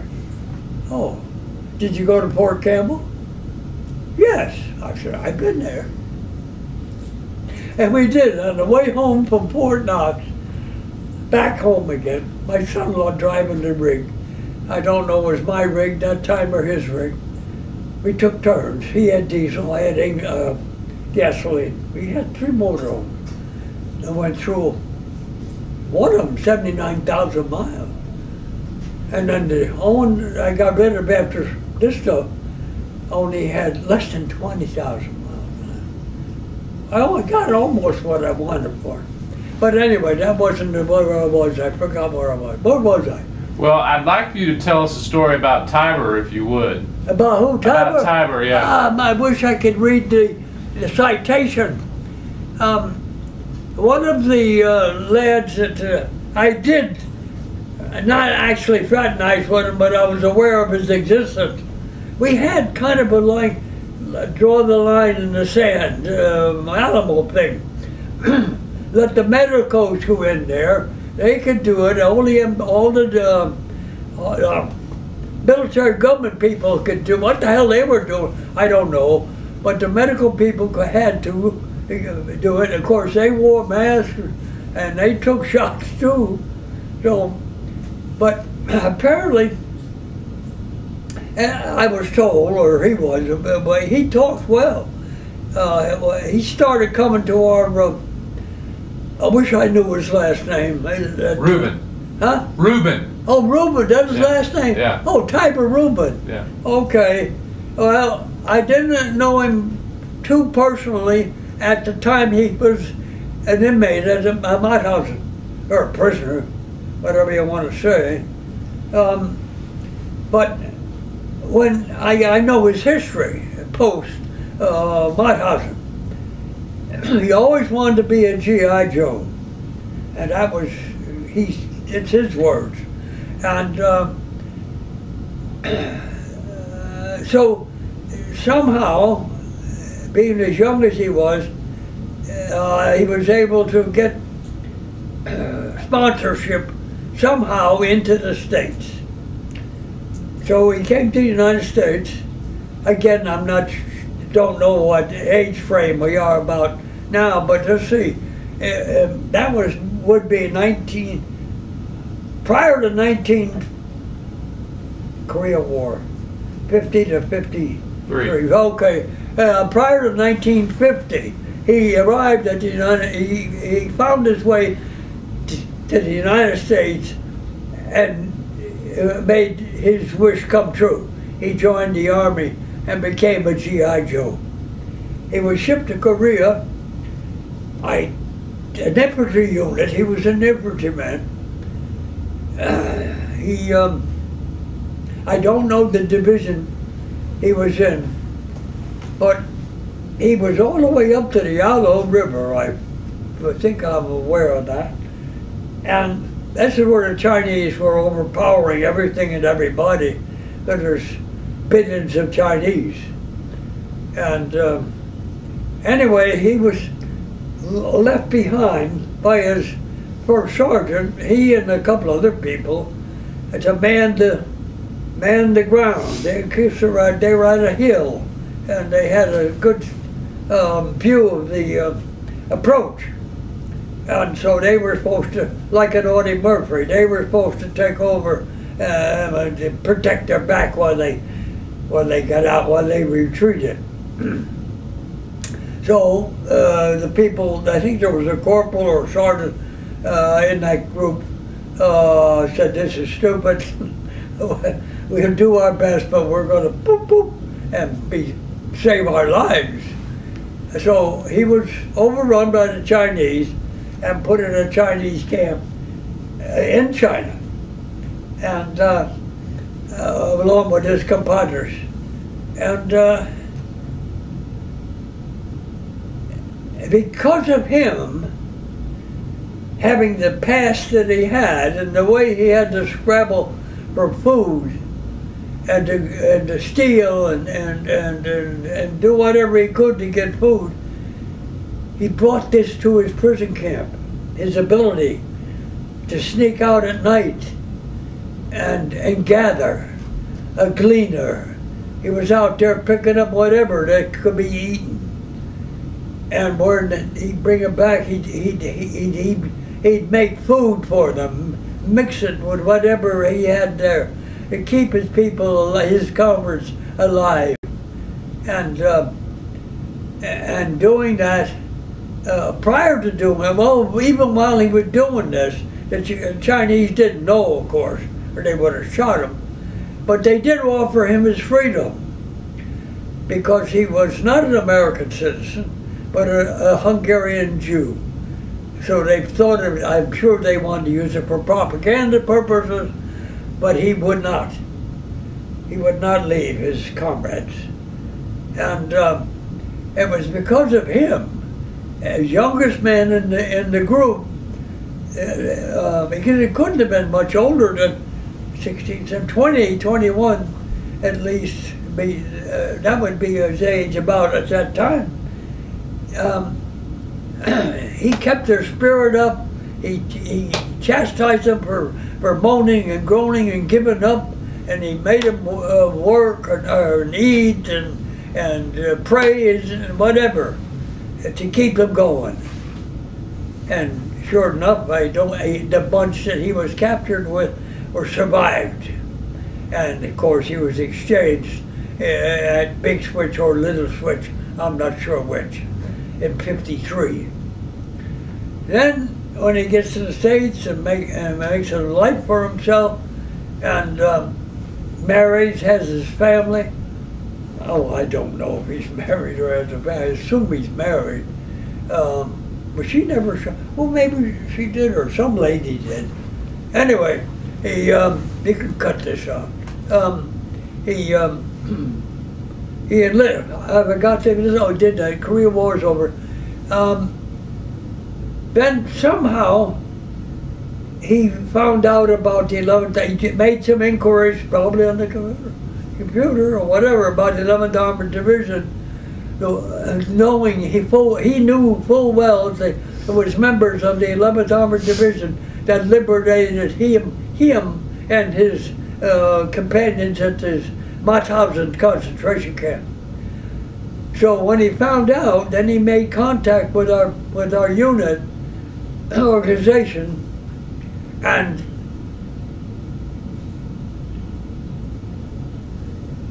started coming even before he got his Congressional Medal of Honor. Oh, I jumped ahead. Anyway, he started coming to our meetings when he could, financially and otherwise. We took up collections for him on many occasions because we wanted to see him. He's a wonderful fellow, and we like to see him. So, and he likes to talk, and so that was okay. We had money in the treasury, and then and he had performed even during battle over and above which was expected of a rifleman, and plus what he did for his comrades in captivity. So somebody who was a member of that group that was a prisoner wrote probably to some congressman and told them all about Tiber's activities and what it did for his unit and for the men when they were captured. And it was brought to the chief of staff, like a chief, maybe not the chief, but some big monkey in the hierarchy at the Pentagon, and they discovered all this, what he did. He was put in for a Congressional Medal of Honor and was so honored with that Congressional Medal of Honor by President Bush, Jr. What year? I forgot. That was 2005, I think. Yeah. 2005. Boy, I'm glad you can edit. Well, I want to go back. We were at the World War II was ended. You said you were anxious to get back to the United States.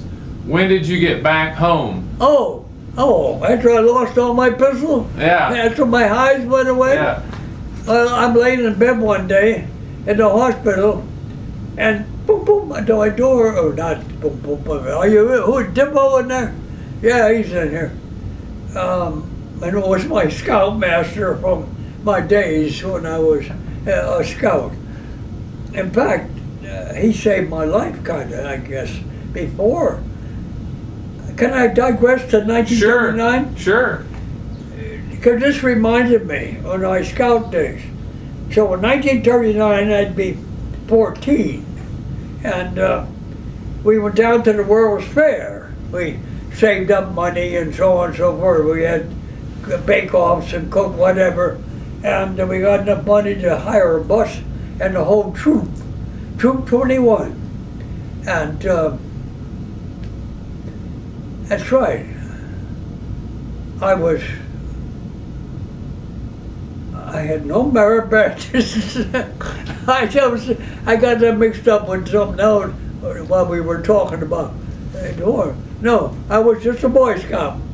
And of Troop 21 from Troy, New York.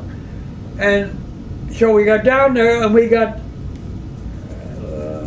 he was able to get us into the,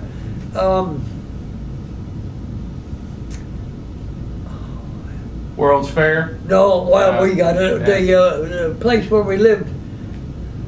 Dormitory or hotel or? They have them for women, they have them for men. Dormitory? No, well, anyway, no, I should know what it was called. Mother! Never mind. So, something to do with youth. Hostel? Huh? Youth like hostel? Like it hostel, but Yeah. it's not. Okay. Okay. We got ensconced in this nice place in Brooklyn or somewhere, and somehow I got in a room I didn't want, and there's about a 3-foot ledge outside my window. Goes around the corner to the room I want to be in, with the people I wanted to be with. And he caught me as I was stepped out on the ledge. I would have walked around, I wouldn't have been that big. At 14, what do you know? You're not no, you can put this out somewhere. But that's what, we got to the World's Fair, and I had my mother's box camera with a broken lens, and I shot 3 perfect rolls. And in those days, they gave you an 8x10 of your choice when you had it developed. I got the changing of the guard, and God knows what the other 2 were. But yes, that was one of my sojourns. I forgot about it. Being a Boy Scout almost got me in trouble. It did get me in trouble. One morning, early in my training at Company A, 1st Platoon, this first sergeant called the company to attention and yelled out this command I never heard before. Just right, right.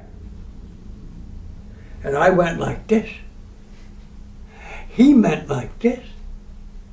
This is called close interval. Dress right, dress. And then he walked towards me. I didn't know, I'm looking this way. Everybody else is like that, whatever, on the other side. And I'm like this. He's walking straight at me. He didn't yell like they do in the movies or anything like that. But he got in my face and said, "Private, what are you doing?" "Oh, you said dress like dress. What do you think that is?" "I'm a Boy Scout." "Oh." There's a shovel and there's some dirt. Go to work. I said, "What did I do? Did I say close interval, dress like dress?" "No, you said dress like dress." "Well, you're doing what we call in the Army close interval, dress like dress." Oh shit. That was my beginning with my first sergeant. I knew everything. You know that. I'm a cocky SOB. And oh, no. I'm driving with a neighbor who's 8 years older than I am. And this is maybe, see, I had 10 of my years were enlisted. I went from Sergeant Major to Major in 10 years. Think about that. It's not usually done in 10 years. But I had this time behind me. He's in the car, we were driving somewhere, I said something. He came into the Army as a second lieutenant. And it took him 22 years. He's still a major when he retired. I just say that not to be a thing, but what I say next. He turned to me one day, he said, you know, Dippo, you're an arrogant son of a bitch. I says, you know, I know that. But look where I got in such a short time. I shouldn't have said that. But I'm proud of what I did. I was able to do it. And the best thing about being a second lieutenant, once you've been a sergeant major, is that they can't pull the wool over your eyes. Of course, you had to carry a clipboard and a pen for a while, but these sergeants, the old sergeants, try to do it. I said, don't try it. You look at this, Buster. Don't look at this. You had to stand there until I come back. Then I realized that I had power, and if I knew what to do with it, it'd take care of me. Mm-hmm. And it did. Because they called me from the career branch. We got home, and remember that, it's almost less than 10 years. I made it in 62, 53 to 62. It's 9 and something years, from second lieutenant to major. And then, that was already, but then a year and a half in grade, I'm sent back from Germany with this gang and assigned to 5th Army, 4th Army then, not 5th, it was 4th Army, at Fort Sam. Now remember, this is 63, and that was June I got back. 5 kids, the youngest being that one that was here. The oldest is now 63, and about the same age. It was 9 months. Don't worry about it. They're all the same. Shit, her family were counting. Don't put that on there. I wasn't doing the math, no. But don't do the nothing there. So, where was I? You were talking about in 63 when you got out of the military. 63 in June. And you want me to tell them, That's okay. no, you're warm. Take your shirt off. I don't care. I've been there before. Remember, I was in the commune shower, and we didn't have gates. I don't remember hearing that word even. Yeah. And of 150 men. What was it? Oh, at 63, came back in June. 5 kids. Okay, I got quarters on posts, brick quarters, the good ones. I don't know how I did that, but somebody was looking after me. I had brick quarters, 5 kids, and I'm home having lunch because I could walk then from the quadrangle to my quarters. And I get a call. I never answered the phone. I never emptied the ashtray. I had a wax. If they're going to put them in the Army, work them. I don't like female workers or anybody in the uniform female. So I gave them jobs. One was to make sure I didn't lose my cigarette lighter and make sure my ashtray was empty. So anyway, I come back. Of course, you can call me what you will, but I'm not that way anymore. And because they're doing a job they shouldn't be doing in the first place out there where they are. Terrible. So, Major Dippo, this is the Pentagon wants to talk to you. I said, talk to him. No, he wants you. Okay. Yo. Vietnam? You mean French Indochina? No, I mean Vietnam. Some kid. I didn't harass him after that because he didn't know. I said, fine. Give me my, tell me, you got your record, my record in front of you? Yes. Turn the pages. How much time do I got? 22 years, 2 months, 2 days. I have an idea you're going to retire. I am, thank you. Boop. So I didn't go to Vietnam because I had enough time to retire. I don't feel bad, but I always, when I see a Vietnam hat, which I see quite a few, commissary here and there and everywhere, I get to them before they get to me, and I shake their hand. I said, but for 22 years, there go I. And they had to explain it, I guess. Well, I do a couple of times. But yes, he said, you're an arrogant son of a bitch. So I'm trying to, I'm not going to deny it. But I knew, if you're going to be one of them, you better know what the hell they're talking about. They do it this way. We don't know. That way is the way it's done. Now do it. And you better be right. But to this day, the poor fella can't hear any better than I can. And he's still alive. He's 8 years older. You know that? 86 plus 8. Wow. He only crashed up one plane. Maybe that could have been one reason. And his job was flying to Hump, Burma, to bring the stuff into the Flying Tigers.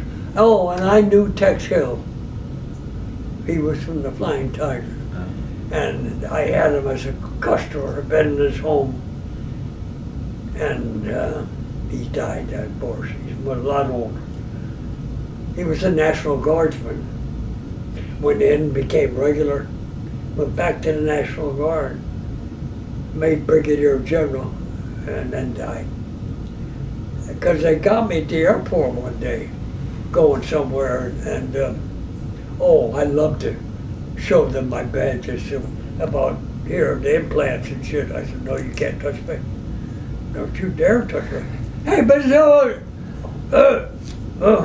You don't touch me. And the guy looked, no, you can't touch him. I have fun in the airports. But I believe in it. I wouldn't mind being screened. I could care less. Oh, where was I? Oh, so we were going to Vegas, I think. No, we were going to, San Diego to catch a boat to Hawaii. We took a 15-day to Hawaii. And where was it? You were taking your cruise to Hawaii. Yeah, but why? Where did that come up? I don't know. No way we do. What you do? You're going to tell me a story about somebody that you knew or you met? Well, there is a story about that cruise. Oh, well, you know we won the prize. That's right, yeah. Took the mic off the You MC. showed me the newlywed game. You won the newlywed game, yeah. Yeah, of course, it was simple. We knew the answers, obviously. Which did you ever have, with a hooker or the whatever? It was easy. I knew all the answers. I think we missed 2. And that's not why where I was headed. Damn it. I forgot. It must have been a good story, but I forgot it. Well, I've got one more question I want to ask you. What has it been like for you to know that you participated? We talked about Mauthausen, and that's one of the focuses of this interview. What has it been like for you to know that you helped liberate It makes and me free puff up. those people from? It makes me puff up like a rooster. I feel so proud that we could do that. So proud when I see Tiber, or when I see the ladies that come and sell their books, anything. It makes me so proud that we had a chance. Not just shooting Germans all the time. I always tell them, I'm so thin I used to walk sideways, and they couldn't hit me. Well, that's not true. But no, I never, so whatever. And Bush, he should have a medal. A lot of things that I'm pumped up about a lot of things I know of people and things they have done and accomplishment, but I'm pumped up on myself that I was able to do something. I couldn't hug or kiss, but I could do something.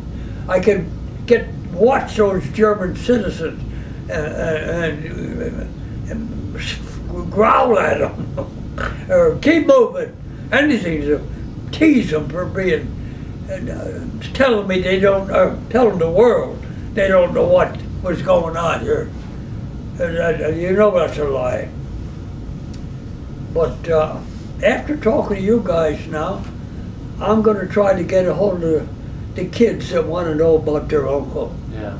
Walking. I was just far away from them. I saw them both go. But they know better. Because they're going to fire on you when they know where you are. And they knew where we were, obviously. They knew, you know what it is. You know, look how much intelligence we have. We know where people are. Now, before we had all that stuff up there, we know where you are. People call us on the phone even. There was the phone system. The 11th Army is over there, so on and so forth. They knew where we were. But getting back to that, I mean that sincerely. I wouldn't be afraid to touch a body out in the snow to help if he was still alive. If the MP, you can't get a medic every time you need one. And we knew enough. Oh, I gotta admit, my canteen wasn't full of water. And I was hoping their canteen might, because they were supposed to take those pills that are in the packet. And I'd have the packet open, and then I realized I don't have the proper liquid. I could have, I guess. It would have been something. It's to fight the disease or infection, so on and so forth. But in my arrogance, it's not going to happen to me. I won't need it. I'd rather drink what's in the thing. But even our water tanks, our water, what's it called, one of them was anyway, in my hat truck. I was so young that I guess it was funny, but it really wasn't. But it didn't get me down, and it's been what I could do in the military. I took that to the civilian life. In fact, here's how I got with Sears. We got home. I retired on May the 31st, 1964, with the 5 kids in a small place. The boys were stacked. The girls, little one was only 18 months or 20 months, so you had a crib, and the other 2 were in a queen size bed, I guess. Yeah, there was a queen, and the crib was over on the side. Where was it? You're talking about retiring now. Yeah. That's not for real. That's for real. I get off on a tangent. And which one was it? One of them got a sore throat. And we took her to BAMC. There was no BAMC then. There was wooden frame buildings and so. Okay, keep her separated from the rest of the kids, your children. I said, fine. So I went down to Sears. Medication was taken care of. She was being taken care of medically. Excuse me. And I went to, but she had to stay there. And she didn't want radio. She wanted television. So I went down to buy a television. I'd seen advertising. Excuse me. And a black and white, I think, even. Yeah, I guess it was. Of course, there was color then too, but I think this was black and white. Just to put in the room. And first of all, I stood for 10 minutes waiting for somebody to come to me. And there's this guy sitting over there on top of a television, this kind. They were big in consoles, smoking a cigarette with his tie askew, like we wear them now. And it wasn't then.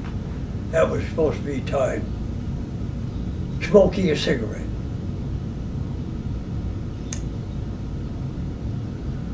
Okay, I waited to say a word.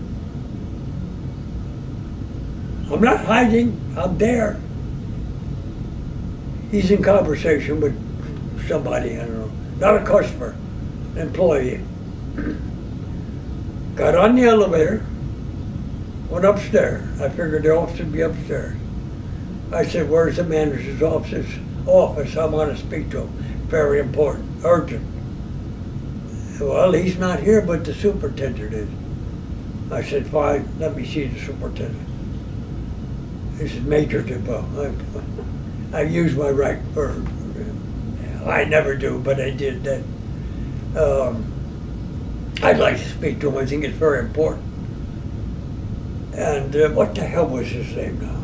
I made a joke of it. Something that rhymed with something. Anyway, I got to see him, and I told him what I thought of his people and why they allowed such insubordination. Because I'm sure you've given them rules to live by, to represent Sears.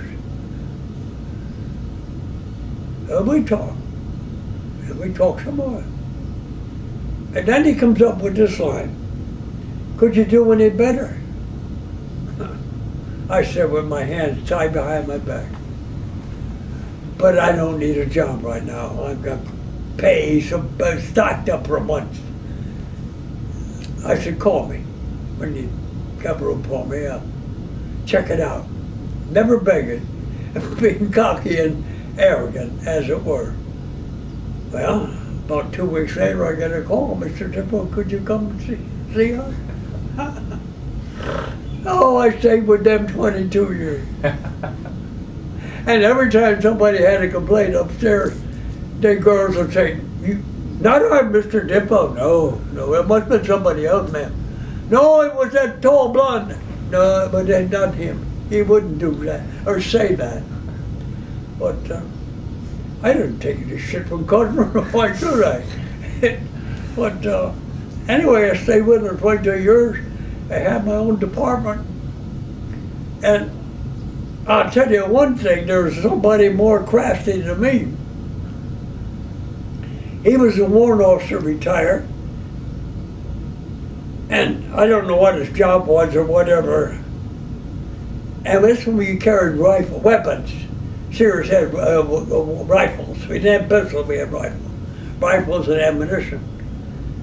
And so he sold a rifle and ammunition to somebody. And about 3 weeks later, some lady comes into the customer service, wants to return the rifle. And she said, go downstairs to the sporting goods department. What the hell is his name? I forgot it. Jim. I didn't like him anyway. Jim something. He wasn't my type. But he was in this instance. But he didn't say it, that's the point. He came down and he said, well, what's wrong? Good, it looks good, it's been fired once. You want your money back? Why? Well, he shot himself with it. And he started to say, well, he did what he wanted. Why should I take it back? He didn't say it though. But that was on the tip of his lips. So I think I might have stepped over, but because he was a bitch, yelling and screaming about him, shot himself with your gun. And then he wanted to say what it did his job. What else you got for me? Well, you've been real generous with your time. So I got more time than money. David and Robert and I want to thank you for your service to the country. Thank you, and for your service, and also being generous with your time this afternoon. Tell Mother to cook. We will.